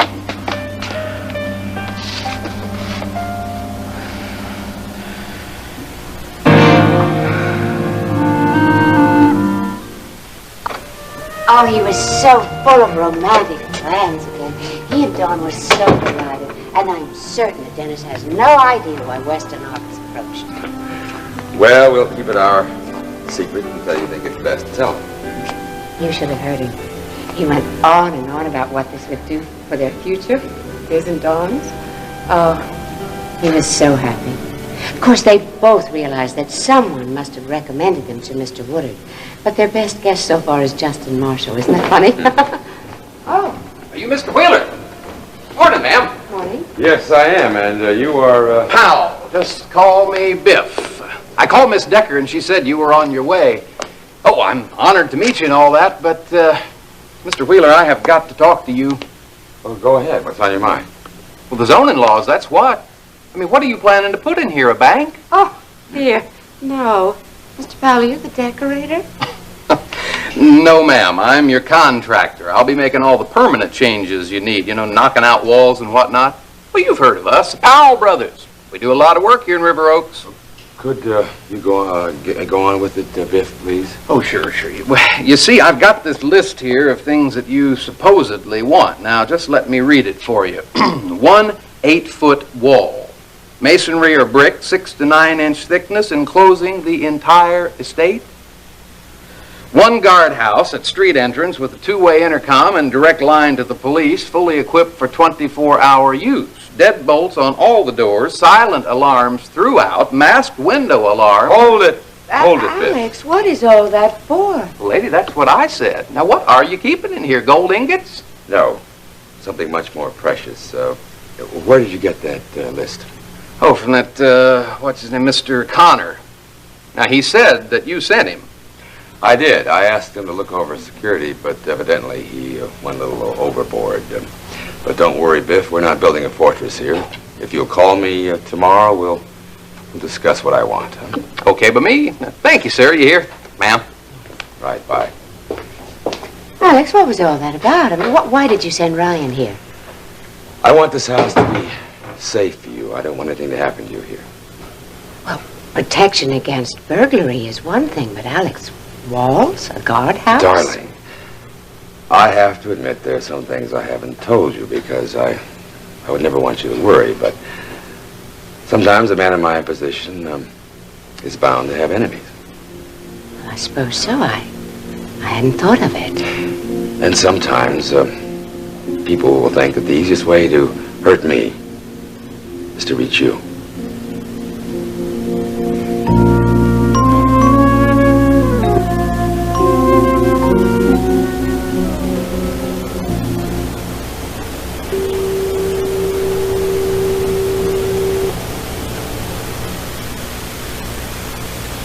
Still no answer. No, If she's not there and she's not here, where is she? there's no telling. You don't think she's with the Wheeler? No, Justin, that's all over with. What's keeping her from the office? This is not the Victoria Bellman I've always known. Well, I may as well tell you. You'll probably find out anyway. But Justin, please, please don't repeat this.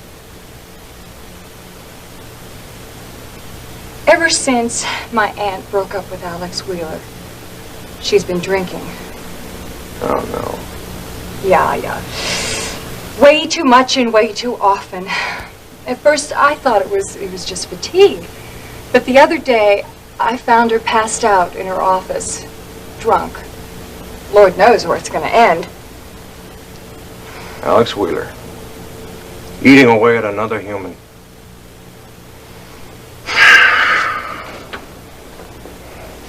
Where are you going? Listen, if Wheeler's got that much of a grip on Vicky, she is in no shape to decide whether she's going to do this expose or not. I'm going to decide for her. I'm going to get that camera crew and get up to the top of the World Club myself. Hey, Justin, if you do that, even if you get something, I can't guarantee we're going to run it. Well, maybe this isn't the only tube station in town. See you around, Sam.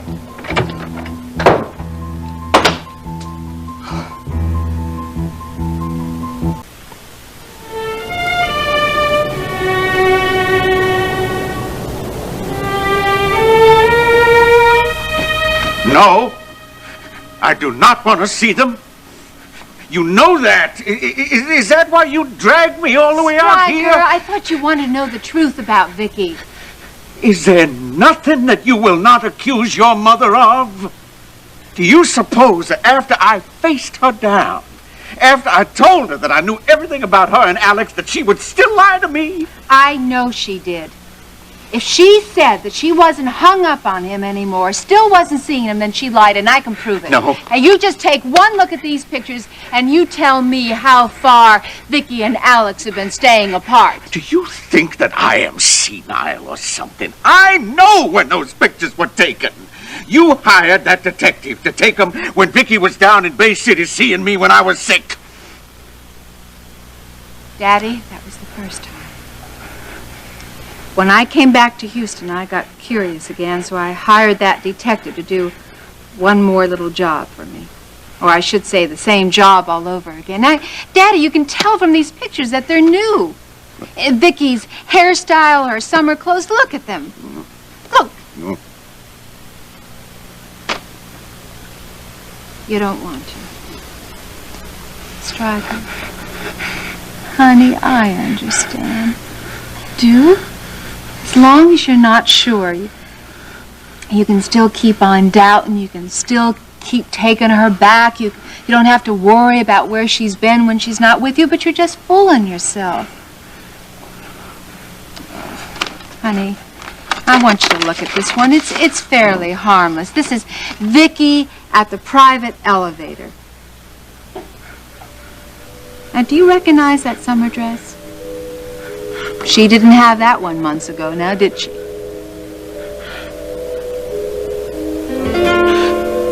Show me. I said, show me, damn it. Show me the rest.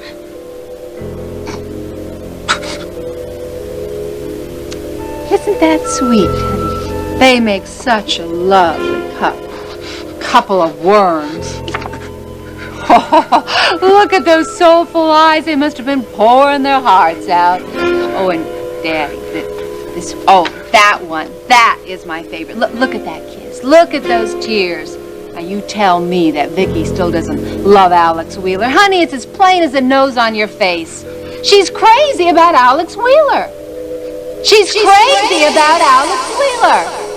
She's crazy about Alex Wheeler.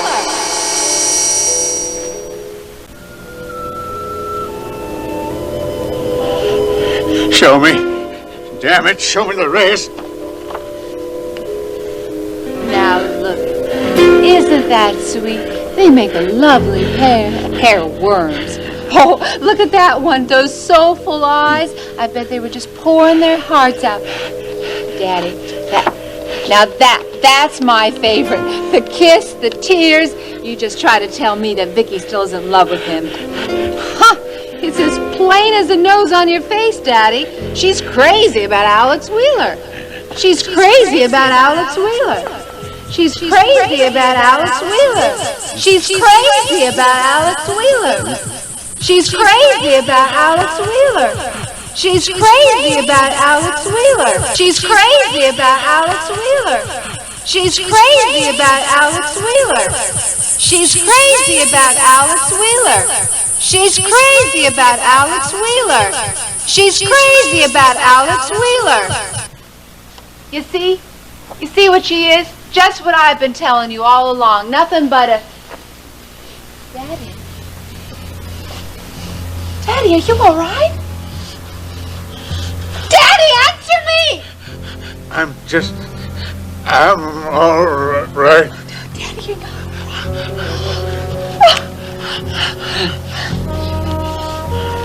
Daddy, I'm gonna call Stryker.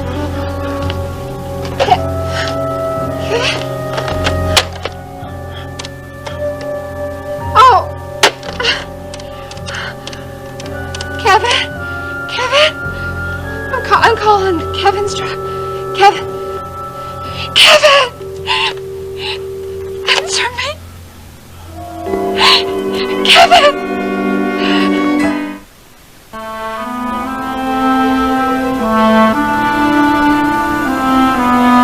Alex, I don't understand you. You said you wanted to share your life with me. And I do. Well, then why did you wait until this to tell me that there are people who might want to hurt you? Or me because of you? I'm an adult now, Alex. I can face facts when I have to. If they're presented to me in the first place, why didn't you just tell me the truth? My only thought was to protect you. Protect me? Well, if you truly want to protect me, Alex, then spare me from anything but the truth. You say... No more inventions, please. Just the truth and all of it. But you say that as though being candid can never be painful. You've asked me to be wholly truthful with you. You've asked me not to press you on your reservations regarding us. But you've never explained what you talked about with Brian. So can you honestly say that you've been completely truthful with me? Hmm?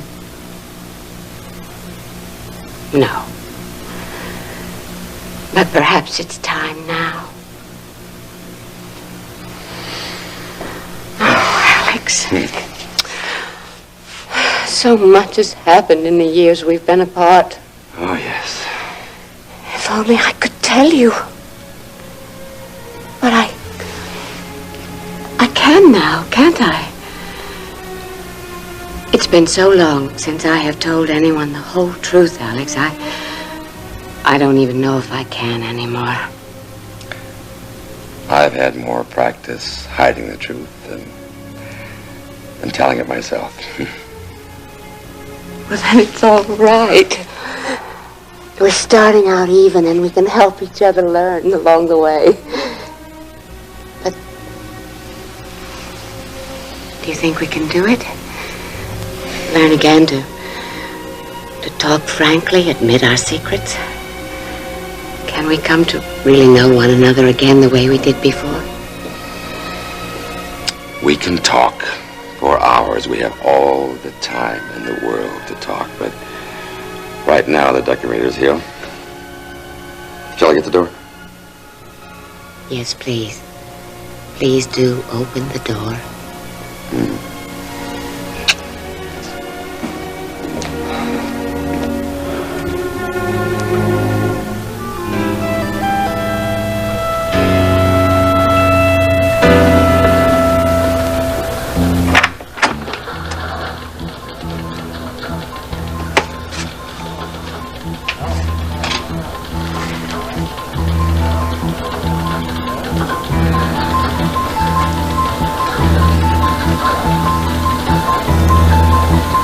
I'm gonna get that camera crew and get up to the top of the World Club myself. Hey, Justin, if you do that, even if you get something, I can't guarantee we're gonna run it. Well, baby, this isn't the only tube station in town. See you around, Sam.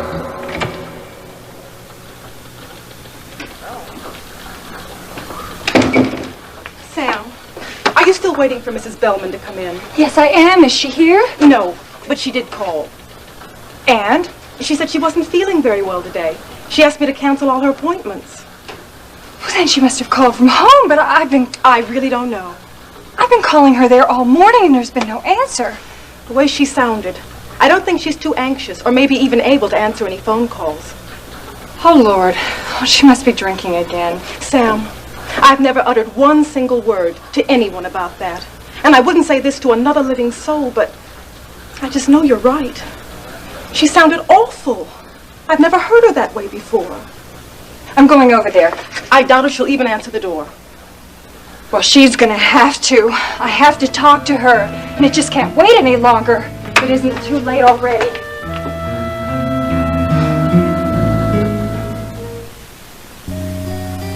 Hey, hold steady, Striker.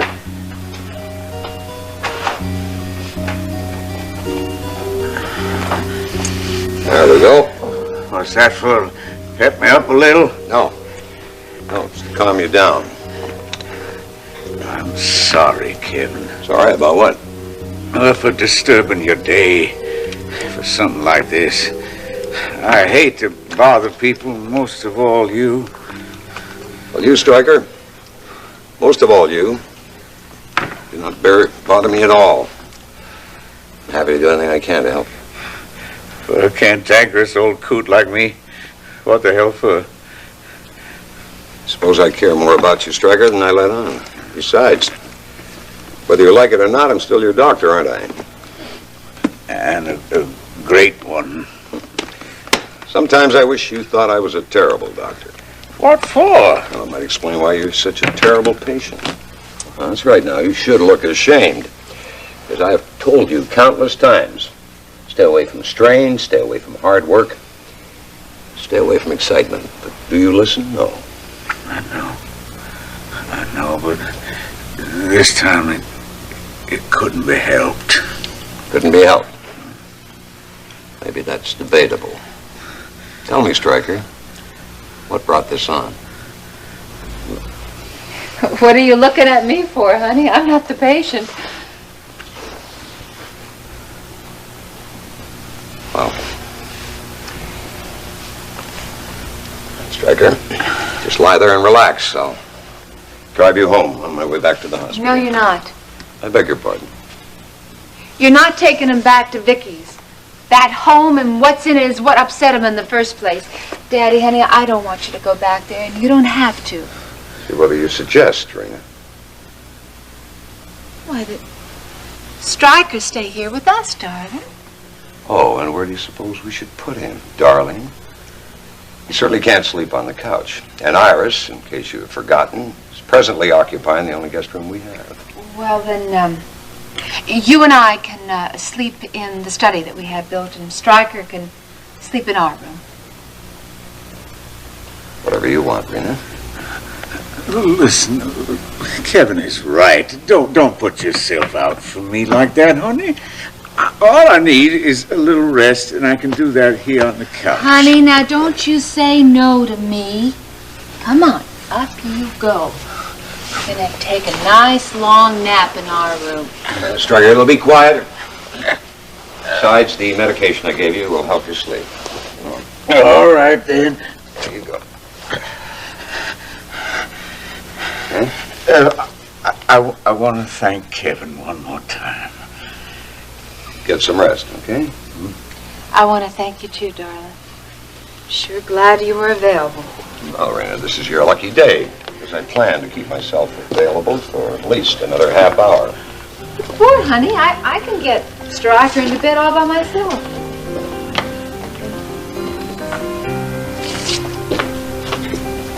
So we can have a little conversation, Raina. One that's been long overdue.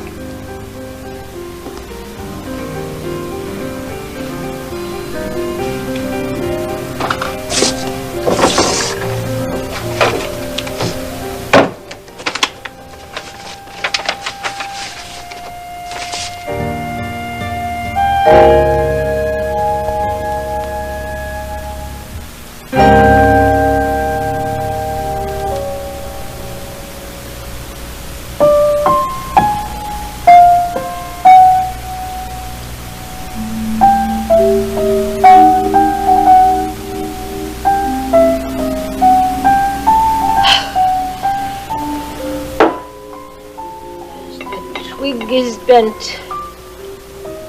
so grows the tree.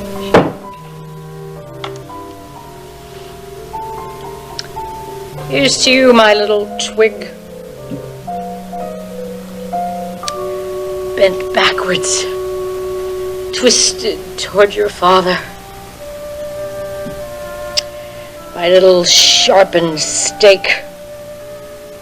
My poisoned dagger of a daughter. Poised to stab in the only direction you've ever been bent to. Your father's heart. Well, here's mud in your eye, Rena, for putting tears in mine. You wanted to hurt me? Well, you've done it. But why did you have to do it by hurting Stryker?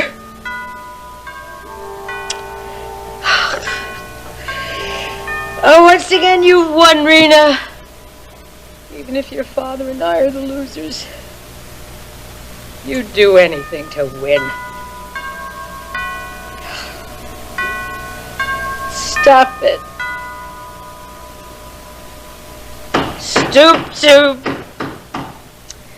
Stop it! Stop it, stop it. Open the door! I know you're in there! Do you hear me? I'm not leaving till I see you, Enrique! Open this door! It's me! Sam! I'm not leaving till I see you! Do you hear me? Yes, I hear you. Then open the door!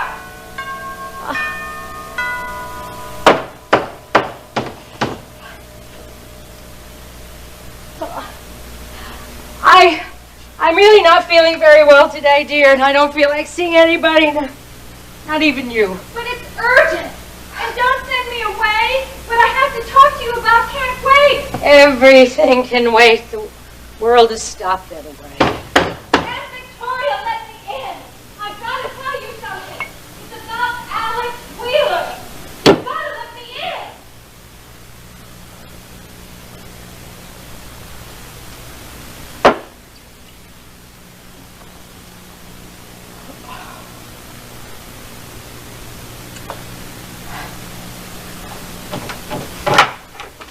Oh, my Lord, Vicky.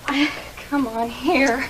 Let's sit you down. Sam, I hate for you to see me like this. Well, it's a little bit late for that. I'm already here.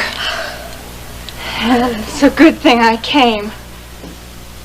Looks like you've had enough of this. I've had enough of everything. Oh, no, Sam, please. Please, don't take it away from me. It's the only thing that helps me stop the world. But, Vicky, you can't stop the world with this. But I can't let it go on. Well, you have no choice. The world is going to go on with you or without you. And we'll all be a lot better off if you'll join us. Sober. Where are you going? To the kitchen to make some coffee. Something has come up, Aunt Vicky. You've got a decision to make soon. And you'll be a lot better off if you make that decision sober. Whether you think so or not. I don't want to make any decisions, and I don't want to be sober. But you're going to have to be. You've got no choice. Not now.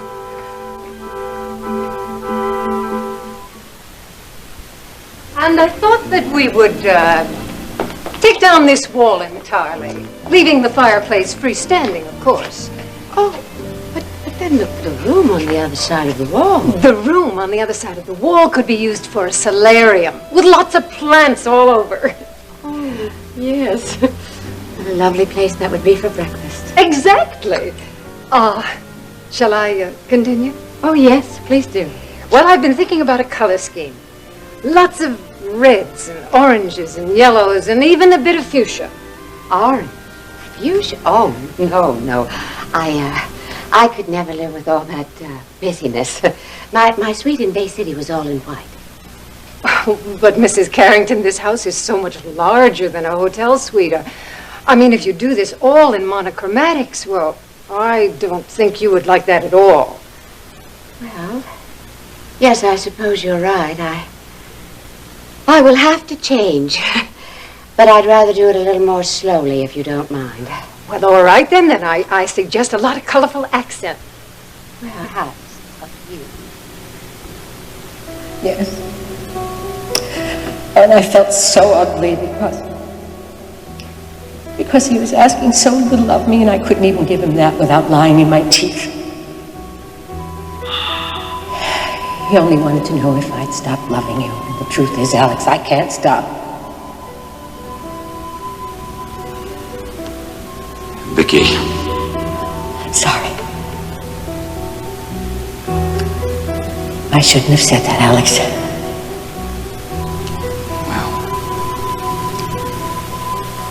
But I did want you to know about Stryker. Yes, I should. Thank you for telling me. You'll have to face him tomorrow or the next day. Yes, I know. And I'll be thinking about what to say to an old friend. But maybe somehow I can make it easier for him. Bye, Alex. Take care of yourself, Vicky.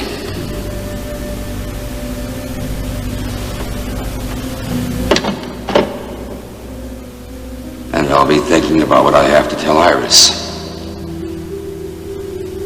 Before somebody else does. Darling, you haven't spoken a word in the longest time. Can I take that to mean you approve of all the plans Zoe and I have been making? Of course, anything that makes you happy makes me happy too. Anything you want. Well, that gives me a good start. And lots to go on. So, Mrs. Carrington, perhaps I will see you again in the middle of next week. Yes, that will be just fine. You have a number where you can reach either Mr. Wheeler or myself. Yes, thank you. Oh, one more thing, so be sure that any art you purchase is done through one place and one place only. Which place? Western Art Gallery. Western Art Gallery, well, I doubt that they have the kinds of things that are suitable for the style of this house. I mean, Western Art Gallery carries things that are so, You might be interested to know that my son is the manager of Western Art and may soon be its owner after it merges with Woodard Galleries. That's a national chain I'm sure you're familiar with. Oh, yes. Well, then, of course. And I'll be very glad to see what they make available to me. Mr. Wheeler, Mrs. Carrington, I'll see you in the middle of next week. Yes, bye. Goodbye. Bye-bye.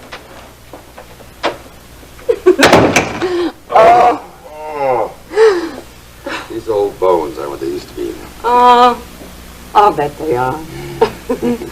Alex, I'm so happy. I'm so glad we found a way to help Dennis. You mean financially? Well, that, of course. That's just a way of starting the process of helping him lose some of the anger he's felt towards you because of Dawn. Oh, I do so want him to know you as I do. And to like you. Because Because? then maybe one day we can be a real family. What I've always longed for. Oh, I'm glad to hear that. There's something I've been somewhat reluctant to discuss with you about our being a family. There's something I need to share with you. Now, or very, very soon. Just as soon as we get back to my suite. We both have a lot that needs to be said.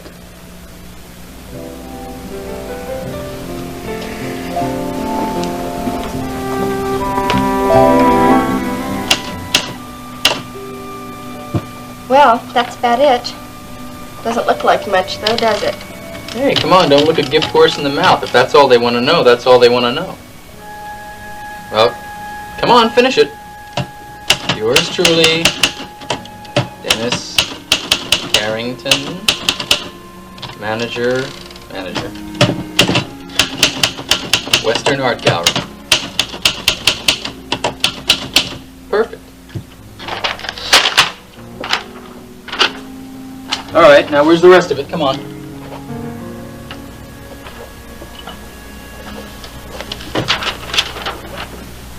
Hey, come on, what's the matter, Dawn?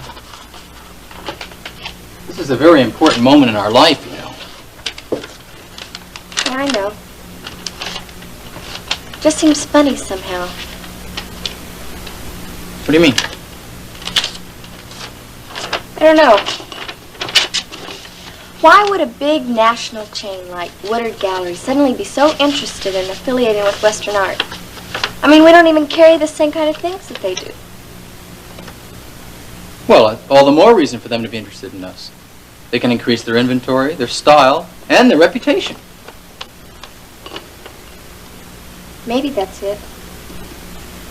I don't know, they're staking that reputation on us, aren't they? Yeah, I guess so. Well, then why didn't they send somebody down here to check us out? To look the place over, ask about our credit rating, our inventory? Because they already knew that Western art was perfect. That's why. Dennis. Go on. Come on, don't be such a doubting Thomas. We're sending them the inventory and the balance sheet. The deal is going through.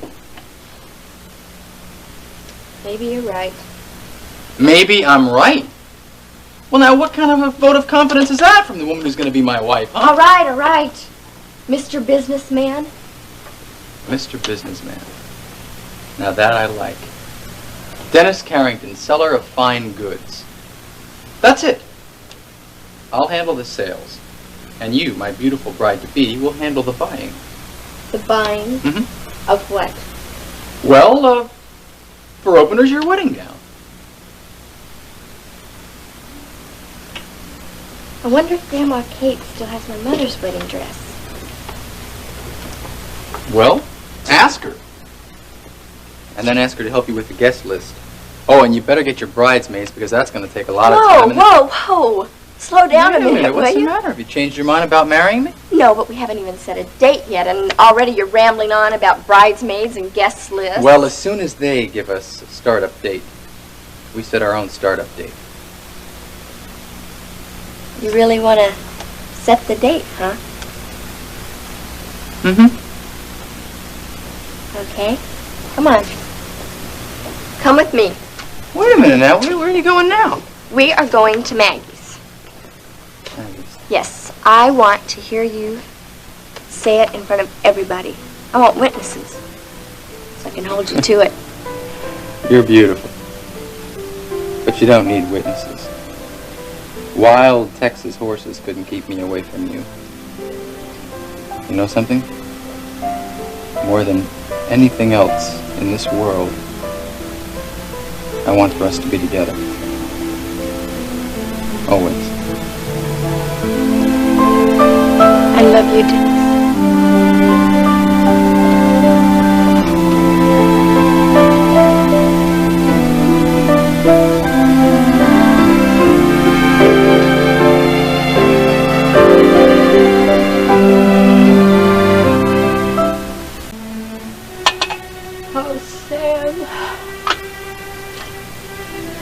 Sam, how can everything in one life go so wrong? Come on, Aunt Vicky. Things are just looking a little bleak right now, that's all. Bleak right now and getting bleaker by the moment. Here's my drink. Right here. Drink it. It's coffee. To clear your head. I don't want a clear head. That's the last thing in the world I want right now. Aunt Vicky, it happens to be what you're going to need. Now sit down and drink that coffee. Please, Sam. Please, Aunt Vicky.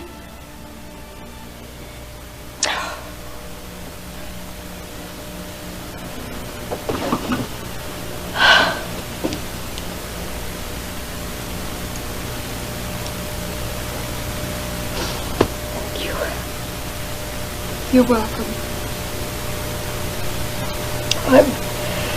I'm sorry about this, Sam. It's just that things have been so painful for me lately. Do you want to talk about it? Well, what's there to talk about? The fact that I can't have what I want. But I can't make myself want what I have either. You mean Alex and Stryker? The fact that no matter which way I turn, poor Stryker just keeps getting hurt. And hurt and hurt. Oh, I want to drink, Sam. Come on now, you don't know what you need. Yes, I do. I need an anesthetic. I need a drink. I'd be better off dead. Oh, Aunt Vicky, don't ever say that. Why not? What have I brought into this world that the world wouldn't be better off without? Rena? Huh? My daughter who's no daughter. My little bad seed. Oh, she's deadly. My Lord, is she deadly. And that's all my fault, too, now, isn't it? Hmm? My life was just one long mistake. So I'll drink to that. Aunt Vicky, maybe Alex was a mistake. Maybe you reached for the wrong dreams. Maybe you tried too hard or didn't try hard enough. But please don't hate yourself for it, will you? Aunt Vicky, you've done everything in the world possible to make up for it. You stood by Stryker when you didn't have to.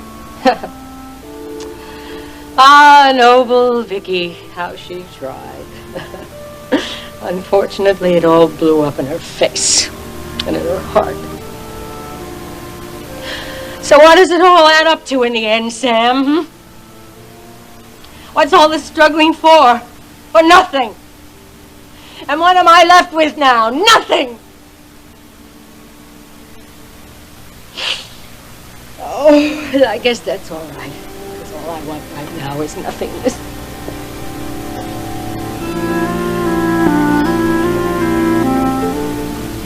You had to show these to Stryker, you dumps. Darling, I may complain about it sometimes, but today I am so glad I am married to a doctor. Whatever it is that you gave Stryker has a right to sleep and... Oh. You didn't want me to see these, did you? Well, I did. So this is what upset Stryker. This, pornography.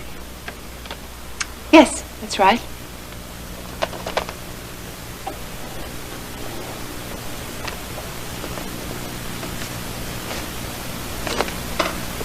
And, you did it for him? Yes, No. No, you just couldn't keep yourself from telling Stryker about Alex and Vicky, could you?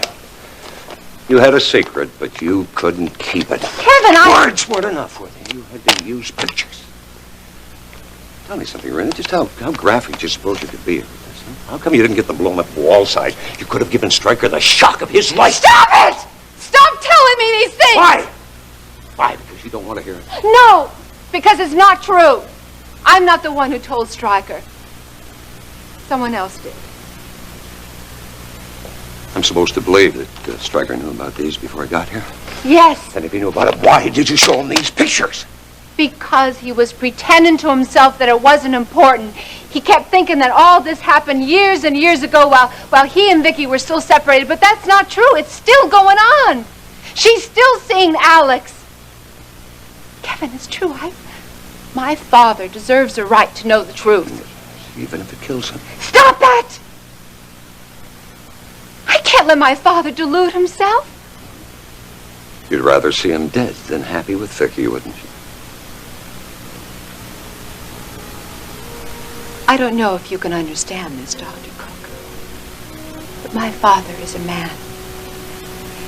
And before I'll see him played with or made into some kind of fool by that woman, Rita! You'll kill him.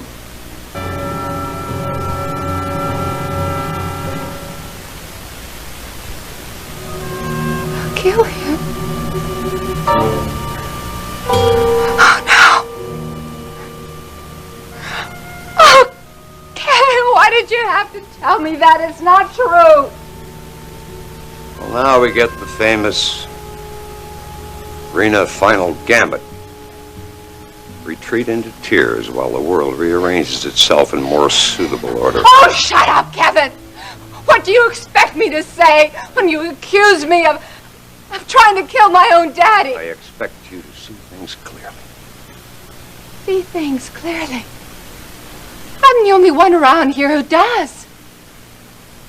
And it's quite clear to me that my mother is the one who's been hurting him and keeps on hurting him over and over again, just like she hurt me when she left Stryker and me for Alex Wheeler. Rena! You cannot blame Vicky for the almost fatal attack Stryker had today. Can't blame her. Who am I supposed to blame then? Right there. Oh, boy. Oh, boy. You are bound and determined to make me the heavy in this piece, aren't you? Well, you're wrong. Vicky is the villain. Damn it, Kevin, you've seen these pictures. It's Vicky who's kissing Alex Wheeler, not me. She's the one who's been causing all this grief, not me. I happen to love my daddy. Yes, you love him enough. Show him pictures of his wife in the arms of another man. I love him enough to care about the picture he has of himself as a man. And I'll tell you, I'll be damned if I'll let anyone lessen that image of him and make a fool out of him the way Vicky has been doing and keeps on doing. She does it over and over again. You know something? You know something, Kevin? I'm starting to feel really strange the way you keep defending Vicky in this. Vicky is a decent person. Decent? More decent than her daughter. I'm not the one who's going around putting horns on my husband. Or maybe you're fooling around on me, huh? With my own mother, Kevin? That is absurd. Is it? And why is it that you're the only one around here who doesn't seem to see Vicky for the selfish woman she is and always has been? Why is it you can't stand aside and really see her for what she is? Rena. Oh, Kevin, don't waste your words on me. It's obvious that she has your claws into you, too. That is ridiculous. However, I don't know why I should be surprised at such animosity. I've known you long enough Do you to really? know that Rena's own little world will always prevail in Rena's little mind, regardless of reality. Reality is what you make. No, Rena! Reality is what exists. What is? It's the world out there. It's people. People who get hurt when they're bowled over on the way to your self-satisfaction. Well, look who's talking. The expert in the operating room. The titan of teachers who always got his nose stuck in a medical book whenever he isn't opening or closing somebody. Since when did you become an expert on real people, honey? On the way real people feel. All you know about a heart can be applied to any old pump. Well, perhaps that's the way I am, Rena. Maybe I wish you were different. Well, you keep wishing. Because that is all you've ever been able to do. Ever since you were a child when Stryker answered your every little whim. Buy me the moon, Daddy. Make me happy. I was happy. That's right. But you weren't with me, were you? You know why? Because I didn't do what you wanted me to do when I married you. That's right, I didn't pick up Stryker's torch. You certainly didn't. I didn't pick up Stryker's torch and guarantee you everything would be exactly the way you wanted. No, you didn't.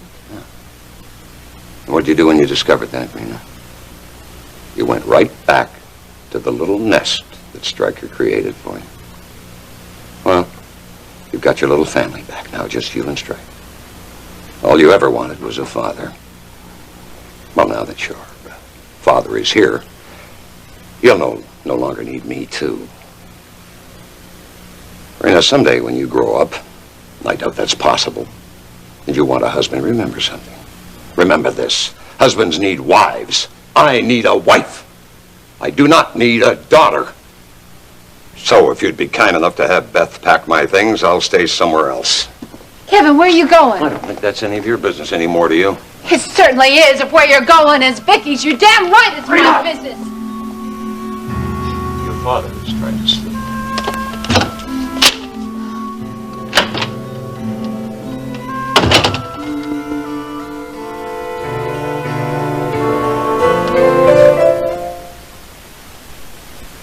Don't abandon the people who need you. Who needs me? Me. I do. Why do you think I kept pounding on that door? Why do you think I've been trying to sober you up all morning? I'm sorry, Sam. I know. I understand. Do you think you've had enough coffee now to be awake enough to listen to what's come up at KVIK? Go ahead. I'll try. You have to authorize a big expose that I just don't feel qualified to authorize myself. But Sam, I've always backed you up. Oh, I know, and given me complete authority. But that doesn't mean that my judgment is as good as yours. Or that when something this big comes up, I can handle it as well, without you there. Sam, didn't you say something about Alex when you came in? Well, this expose, does it involve him? Oh, does it ever? Well, I'm fine. Go ahead. Justin is doing a feature story on Clipper Curtis, the manager at the Top of the World Club. And in the process of doing that, he came across evidence that Alex Wheeler is the real owner of the club. That's true, but almost no one else knows about it. But, Sam, it's not illegal. I don't see any news problem in revealing it. That's just the beginning. Justin got a tip from someone who really knows that the entire club is wired for sight and sound. Aunt Vicky, that means that every single conversation that takes place in that club can be recorded on videotape by Clipper Curtis. The problem is, Justin has an appointment with Curtis this afternoon, and he plans to expose the mics, the wiring, all of it. The whole messy business. The question is, are you going to let him put it on the air? The thing of it is, I didn't know how you felt about Alex after...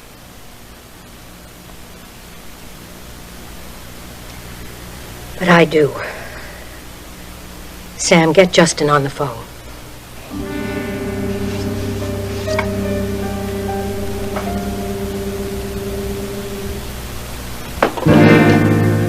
Sam, it's not illegal. I don't see any news problem in revealing it. That's just the beginning. Justin got a tip from someone who really knows that the entire club is wired for sight and sound.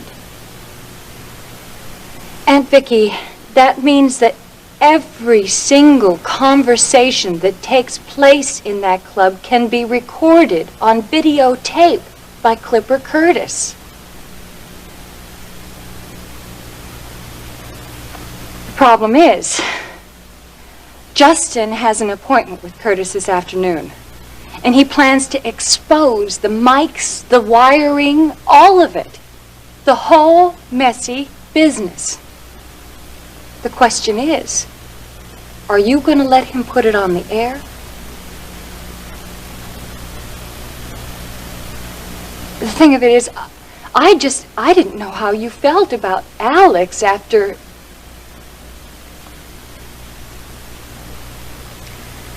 But I do. Sam, get Justin on the phone.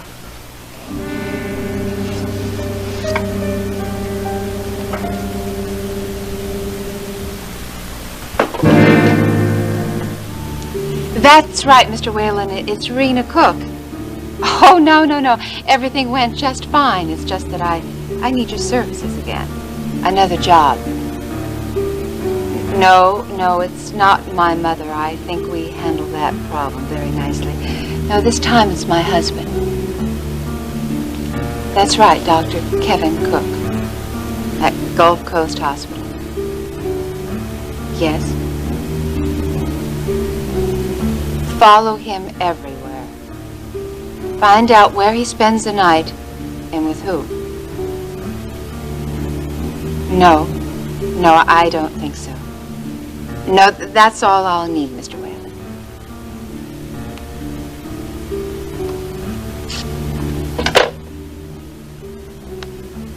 In fact, that's all I'll ever need to know now. Because I can handle the rest all by myself.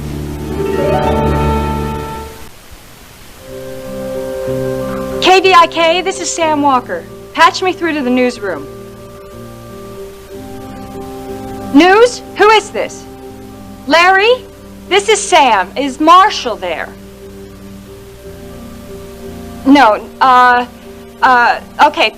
Put me through to the mobile unit garage. Hello, garage? Is Justin Marshall there? He did what? Well, who authorized that?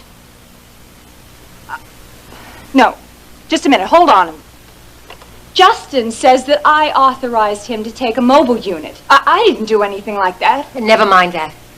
Just get me patched through to Unit 4. I want to talk to Justin right now. Is Justin Marshall there? Yes, okay.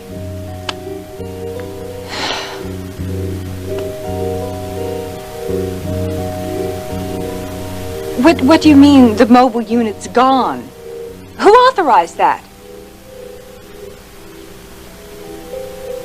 All right, okay, hold on a minute.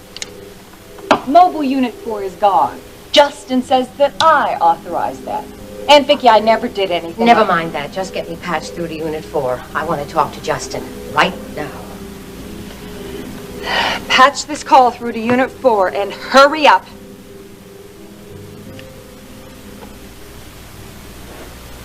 Justin, this is Victoria Bellman. I want you to hold off on that... what do you mean you can't hear me? Don't give me that.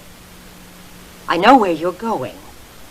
Now, I decide if you do an expose on Alex Wheeler and the Top of the World Club. And nothing gets on the air unless I personally approve the script and the footage. You heard me, Justin. Get back to the studio and wait for... Justin?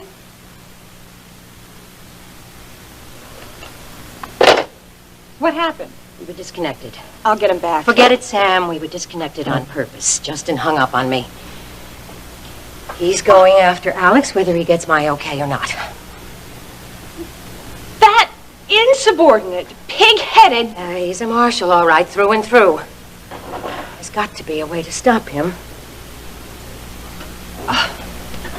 Maybe there is. Justin has to get your permission before he puts anything on the air. Why don't we just wait till he brings the tapes back to the studio? Oh, Sam, you don't think he's going to bring anything back to KVIK? If he gets something hot, something that can put Alex in trouble, he'll take it to another station. Isn't that illegal? I mean, Justin and the crew work for you. Yes, maybe so. But in the middle of a scandal about Alex Wheeler, that little problem wouldn't matter. If I fire Justin, some other station will pick him up in a second. He's got nothing to lose, and he knows it. That just isn't fair. Nothing's fair. But what matters now is stopping him before it's too late. Aunt Vicky, what if it's true? What if Alex Wheeler really is bugging the tables at the club? Should you try to protect him? Isn't that illegal too?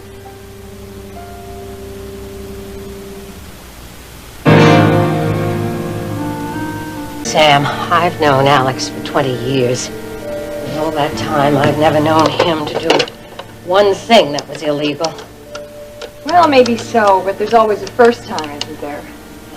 What are you going to do? I'm calling Alex.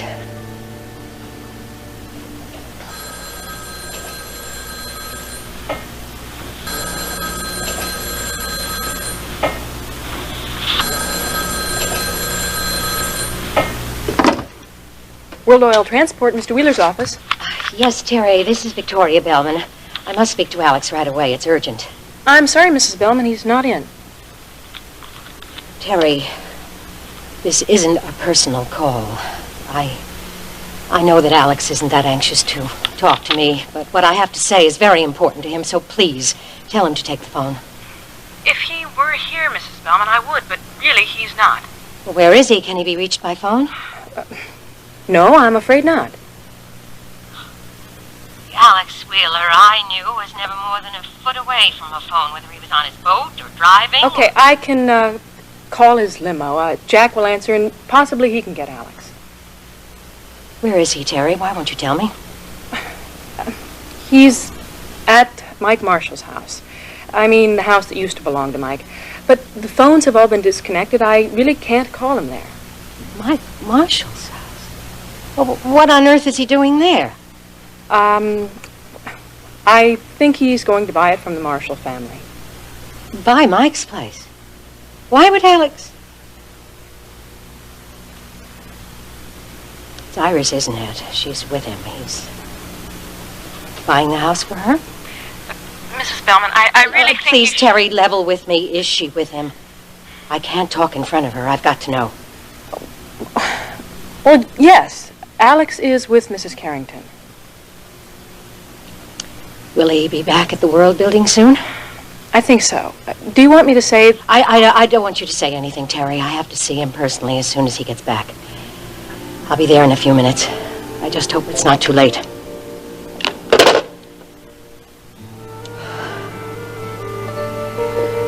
Oh, come on, Sam. I've got to get dressed.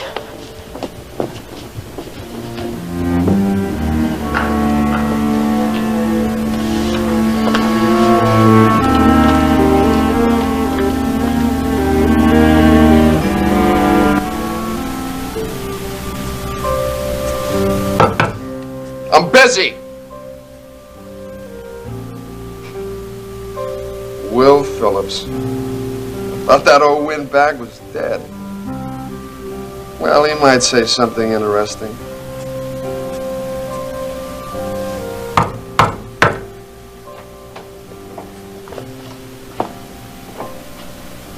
I said I was busy. Well, get on busy, Curtis. You got some talking to do. To you? I've done all the talking I'm going to. You haven't got the authority to talk to a busboy.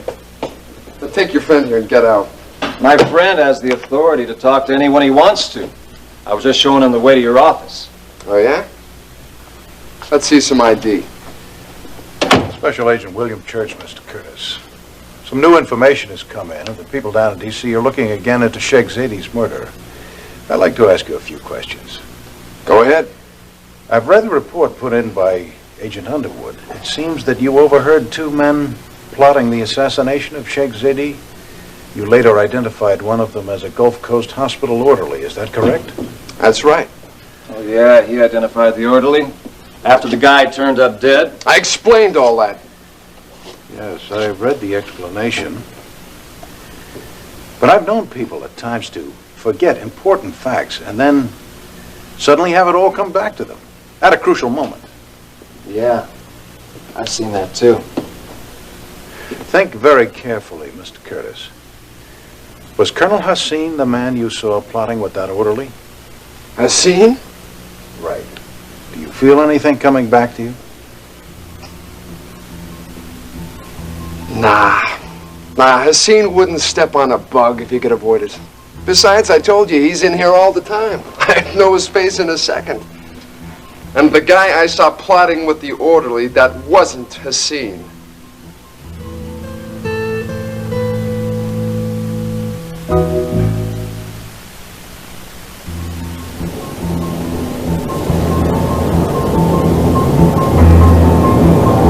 Come on, Curtis. I saw you in a scene at Stryker's office. Sure you did. I was just steering him to the best lawyer in Houston. I mean, I do favors like that for lots of my customers. How many favors do you get in return? Hey, look, pal, I don't... Stryker wouldn't talk about the deal you were cooking up, since it conflicted with World Oil. But I got Alex to tell me what your pitch was. Wheeler shouldn't have let that out. That was private, just me and him. Like the private arrangement between you and Hassin? Come on, what was it, Curtis? You wouldn't turn him in for Zaidi's murder if he made you Tankir's shipping agent? That's a lie! Why else did he choose you? You wouldn't know a tanker from a tugboat. Hey, I don't have to take this! Curtis, Ryan, take it easy.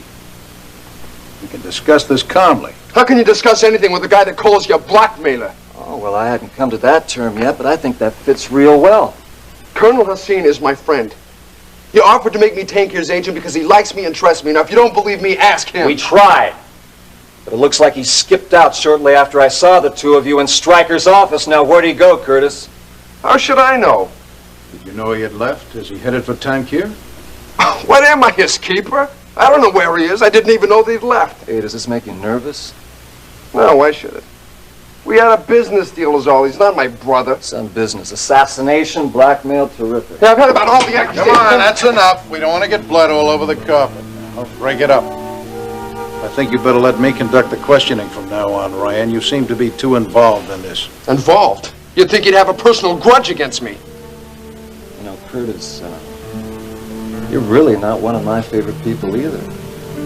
Sit down. Both of you.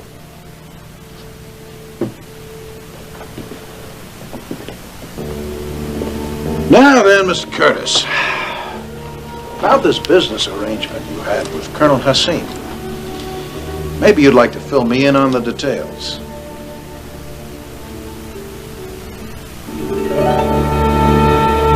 Mr. Whalen, did you find out where Kevin went when he left here? To his office at the hospital. Well, what did you call me about that for? Never mind, I told you to let me know. Listen, you stay on him. Because sooner or later, he's going to end up in somebody's bed, and I want to know whose. Right? Keep in touch.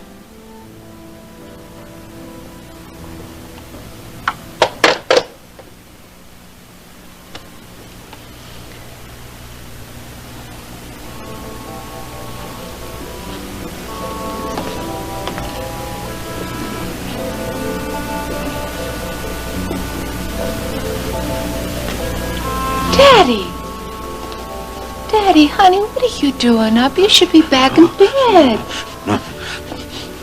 That phone call of yours put an end to any sleep I would have gotten. Now, who was that? I want you back in bed. I thought that stuff that Kevin gave you would knock you out for a few hours. Now look, stop trying to turn my head around and listen to me. Not until you promise that you'll go back to bed. You scared me. Nearly keeling over like that, huh? You have set that detective following Kevin, haven't you? Haven't you? I want to know, girl, just what is going on between you and Kevin.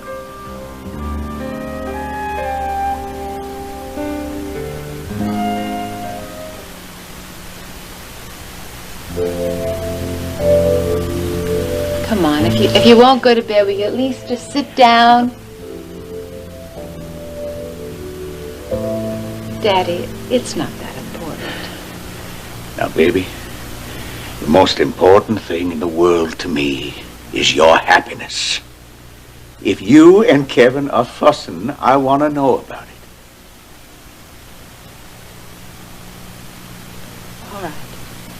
That's the way you feel about it, but it's stronger than just fussing this time. Come on, you sit down.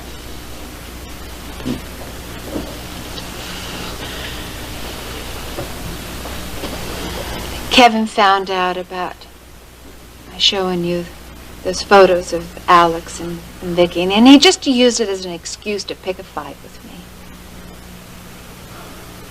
What? He's been seeing another woman. I know it's true.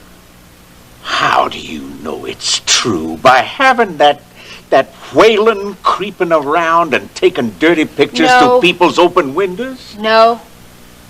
At least not yet. Now, Rena, Kevin would never... Now, Stryker, don't you try to defend him. He doesn't deserve that. No, he tried to make me feel guilty, and then he walked out on me.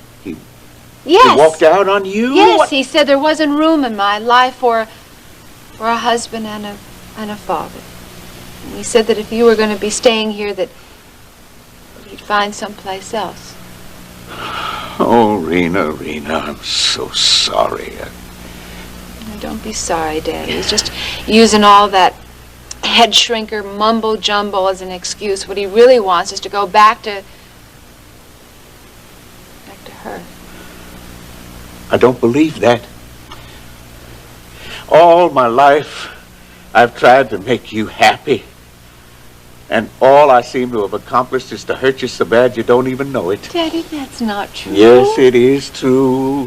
By heaven, I never tried to hurt you. You know, I thought that when you married Kevin, it would all be easier. I thought that with all my heart. If I had known what my bringing you back to Houston would have done to your marriage, I think I would have cut my arm off rather than pick up that phone. Oh, well, I'm glad you did it. Just let Kevin hang. Oh, I can't take your husband's place, honey. Daddy, if it's going to be a choice between you and Kevin, that's an easy choice for me. I mean, I want you here. I don't want Honey, the worst thing I could do to you in the world would be for me to come and live here. That's not true. Yes, it is true. I am not going to destroy your marriage. I am not going to let either you or Kevin use me as an excuse for walking out.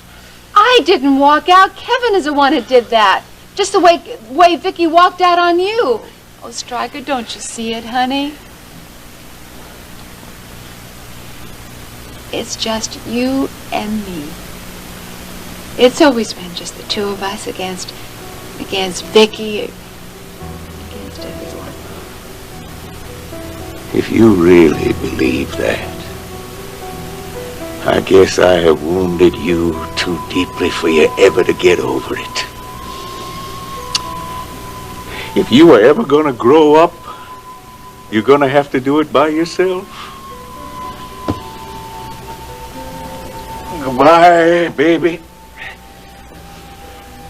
Stryker, don't leave me. Don't leave me, please. No, honey, please. I have got to. I want you here.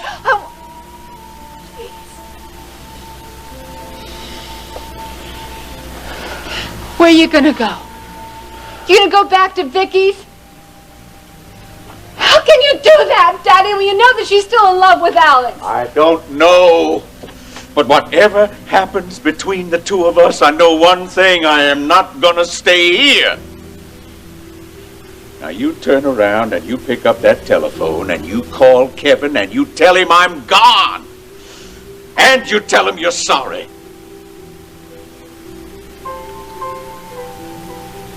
Now listen, I never took a strap to you when you were little, but by heaven, I wish I had. You pick up that phone and call your husband.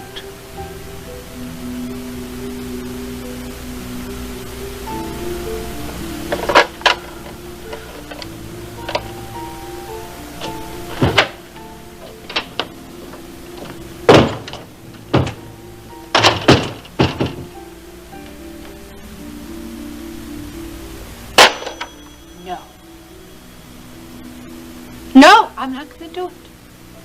I'm tired of being told what to do. I think I'm going to give a little time to Waylon first. I want to see just where Kevin sleeps tonight.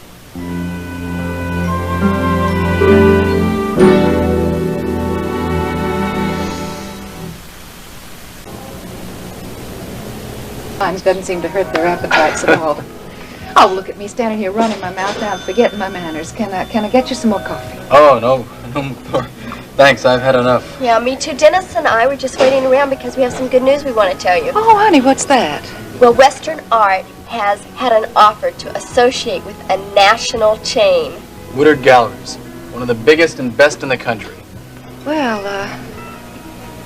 that's real nice. That's nice? That's all you can say? Maggie, this offer makes all the difference in the world. Without it, we wouldn't be able to borrow 20 cents, and Western Art would be sold to somebody else. Yeah, but now we can get the money that we need to get started. Yeah, to get started in our own business. And our marriage. Marriage. Now, that was something I never did think much of, and these days I've decided I'm going to start a campaign against it. You mean you don't want Dennis and me to get married? Maggie, what are you saying? Oh, honey. Oh, I'm sorry. No, I'm not talking about you and Dennis. Oh, babies, I'm real happy about the two of you. I had this other thing on my mind, this other marriage that isn't working out so good. Oh no, the two of you are gonna be fine, and I know Dennis will treat you right. Well, of course I will, Maggie. Now that sounds more like you, Maggie. But, whose marriage were you talking about?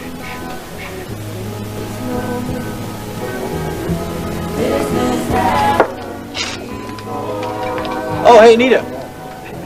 Oh, hi, Dennis. Dawn. I thought we were sitting in your section, but that other waitress, Daisy, helped us. Oh, yeah, I asked her to. It's getting pretty busy there. Are you feeling better, honey? Yeah, sure. Listen, it was nice talking to you folks, but I got a customer with a check over there. See you. Bye. Bye, Nita. Take it easy, Nita. What in heaven's name happened to her? Well, she went over to visit Ricky, just to see how he was feeling. Billy Joe found out about it, and he knocked her down. Yeah? Maybe he ought to try picking on somebody his own size. Then we'd see who'd get knocked down.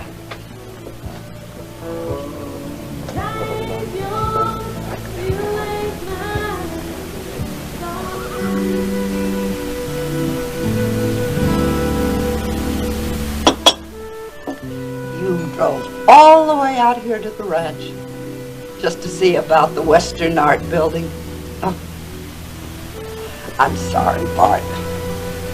Now, I should have called you so you could be spared the trip. If you haven't had a chance to talk to Stryker about it yet. Oh, no, that isn't it. It's just that we have another buyer, we think. Another buyer? Yes. Dennis Carrington, Don's fiancé. Think he's been managing the gallery. He's going to try to buy the building and keep the place running. As Western Art?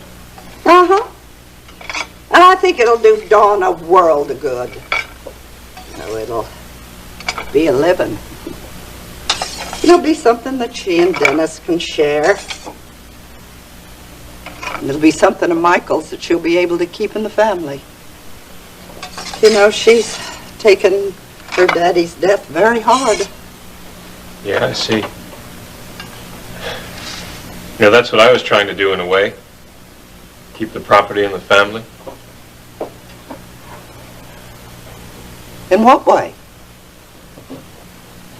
I wanted Courtney to be my partner.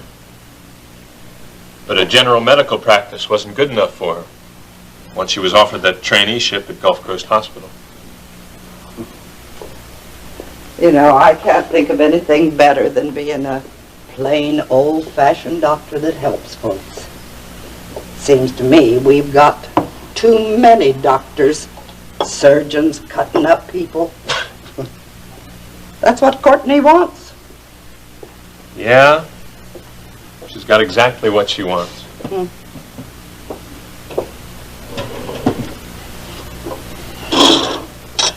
So now you'll be looking for another office and another partner? Well, for right now, I think I'm just going to set up by myself. And the Western Art Building's too big for that anyway. There are a couple of other places for sale in the neighborhood, so at least I'll still be able to go to Maggie's for lunch. You're going to help yourself. I think I will. Smell something. Hi there, boy. Do I smell cookies? You sure do. I made your favorite kind. Really, now won't you come have some? No, thanks, Kate. Max will be expecting me, I think. How are you doing now, Elena? I didn't realize you two knew each other. Maggie asked me to take a look at Elena after she had that fall down the stairs. So how are you feeling now? I'm okay, Dr. Walker. No headaches? Dizziness? No, I'm just fine now, thanks.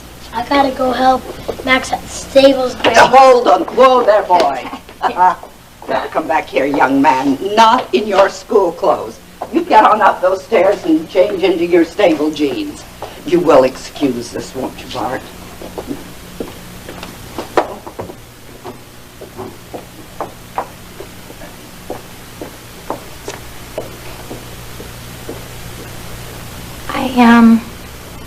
I think I better be getting back to... Wait, Elena. Now that Mrs. Marshall's left, you can tell me. Are you hiding something?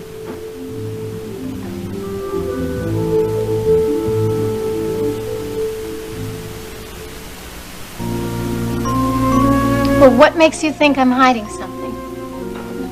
Just the way you're acting. Well, how am I acting? Like you're hiding something. Like you're afraid to talk to me. Did Aunt Maggie ask you to come out here and check up on me? No, I came out here to see Mrs. Marshall about a business matter. Oh. But now that I am here, I am your doctor. You don't have to hide anything from me.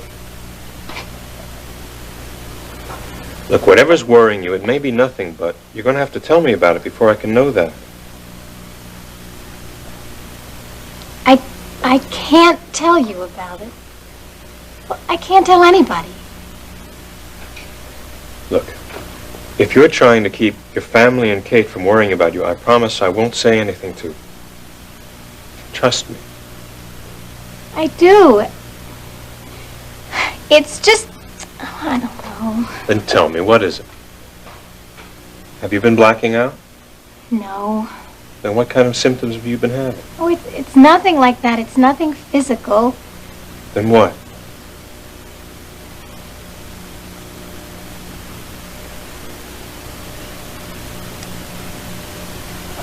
Dr. Walker, I am so ashamed. I lied about what happened. You didn't fall down the stairs?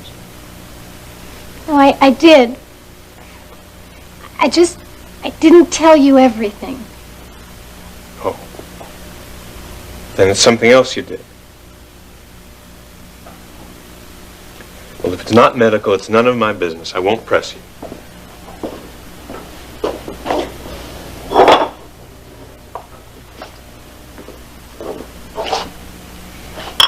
Well, maybe I'd feel better if I told somebody about it.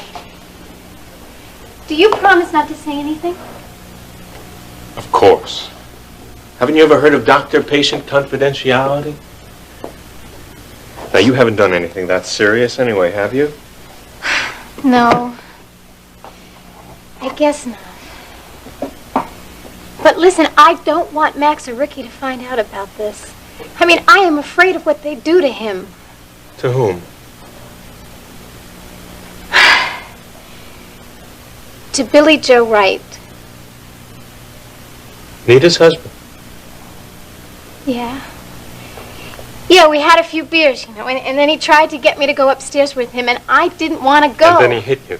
No. No, it wasn't that serious.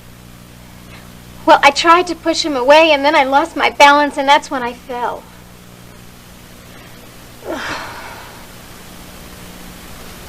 Look, Elena, I promised you I wouldn't say anything to your family, and I won't. But I think you should. Talk to Maggie or your brothers. No, I can't do that. Don't you understand? Look, if Max or Ricky ever found out, I know what they'd do to him. They'd kill Creep. Why don't you throw him out in the street and let him crawl in a garbage can where he belongs? Oh, Maggie, I can't. Look, Nita, if you're afraid of Billy Joe, why don't you just let me stand next to you when you tell him to beat it? If he so much as twitches, I swear No, I'll...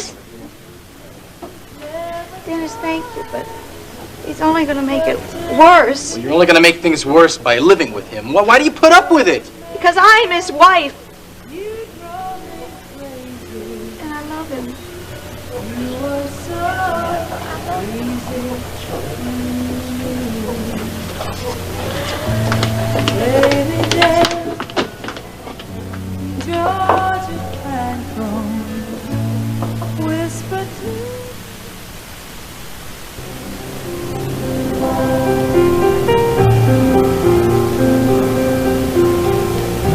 I think that just about covers it, Mr. Curtis. Well, are you sure? I mean, you guys have only wasted an hour of my time and asked 500 questions. Oh, you haven't seen 1/10 of what we can do, Curtis. Oh, yeah? Well, that 10th will last me a lifetime, so don't hurry back. We'll call you when we need you. In the meantime, if you happen to hear from Colonel Hassan, I'll be at that number. Sure. But, I'm sure the Colonel's probably back in tank here by now watching a belly dancer or something. I mean, he was so full of some muck-a-muck cabinet position that they were going to offer him that I couldn't get him to shut up about it. Yes, judging from your answers to my questions, that was all he talked about. I told you everything I know. Now, you could check with the Colonel, if they let you into tank here. Oh, he's not there yet. Well, it doesn't matter two beans to me. I told you, Hassan is not the man you're looking for. It was somebody I never saw before. Sure. You're not planning any trips out of town, are you, Mr. Curtis? Why don't you ask my travel agent? We will. Is that all? Well, I'm sure you gentlemen will excuse me if I don't show you out, but I'm very busy. Yes, I've seen that. Keep in touch.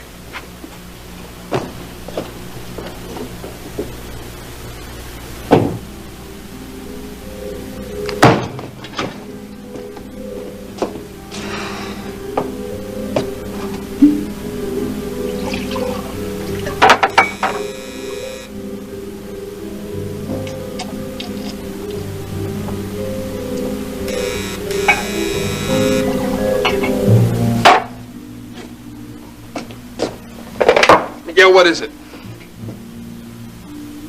Damn! I need those TV people like I need a hole in the head. Look, right, Stahl, Marshall, and the camera crew. Give them a drink on the house. Hell, give them a whole bottle. Just make sure it isn't any of the good stuff. I don't know how long I'm going to be, so get them sloshed if you have to, okay? I got more important things on my mind. Yeah.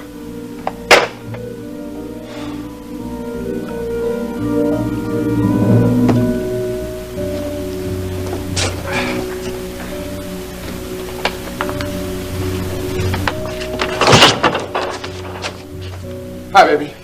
Where's Alex? I've got to see him right away. He's in his suite. Thanks. Hold it, Clipper! You can't go in there. Why not? Alex just got back here with Mrs. Carrington. They're both in there and they do not want to be disturbed. Clipper! All right, all right. I wouldn't bother Alex for anything, but he's got to get that nephew of his off my back. Ryan Connor, huh? Yeah, Ryan Connor. He and some friend of his from the feds came into my office and took turns taking swats at me on the tennis court. About Colonel Hassin? Yeah. How did you know? Look, baby. Connor's got some crazy notion that I'm holding back info on that assassination plot. Now, I told him everything I know. You believe me, don't you? I've always believed you, Clipper. Everything you ever told me, no matter how hard it was. Well, then believe me when I tell you Connor's about to drive me up a wall. Alex is the only one who can call him off. Terry, honey, you've got to talk to Alex for me. Connor has got his teeth sunk in my arm and he won't let go. He's crazy. Is he, Clipper?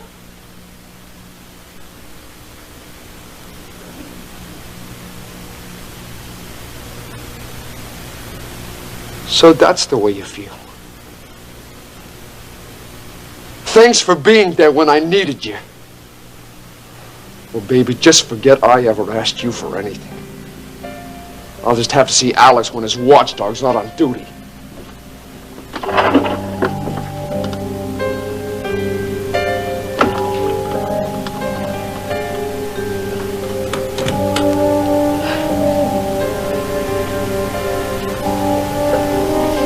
Terry, is he back yet?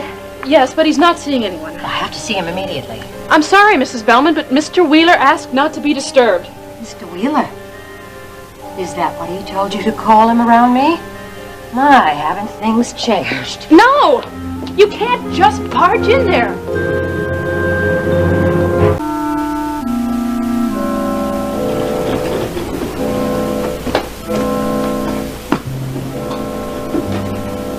Right, what are you doing in here? I thought I told you to keep those TV people off my back. Doesn't anybody do anything I say? I'm always on the lookout for your interest, Mr. Curtis. Yeah, sure. So who's giving those guys drinks while you're looking out for me? I left him a bottle. The cheap stuff, just like you said. I never said the cheap stuff. I meant not the best stuff.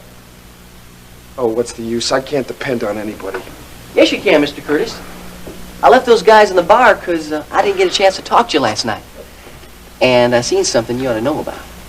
Yeah, sure. You're a regular watchdog, just like the one up in Wheeler's office. The eyes and ears of the world.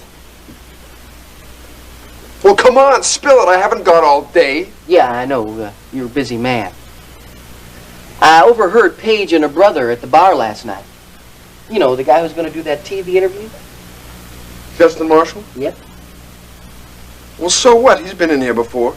It's not exactly big news that Paige has got a brother. No, but what they was talking about might be big news to a TV audience.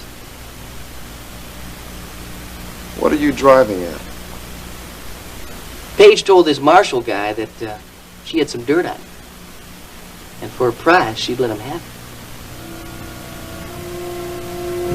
it. What was it? I don't know. She didn't say, but she and Marshall agreed to meet at the TV station this morning.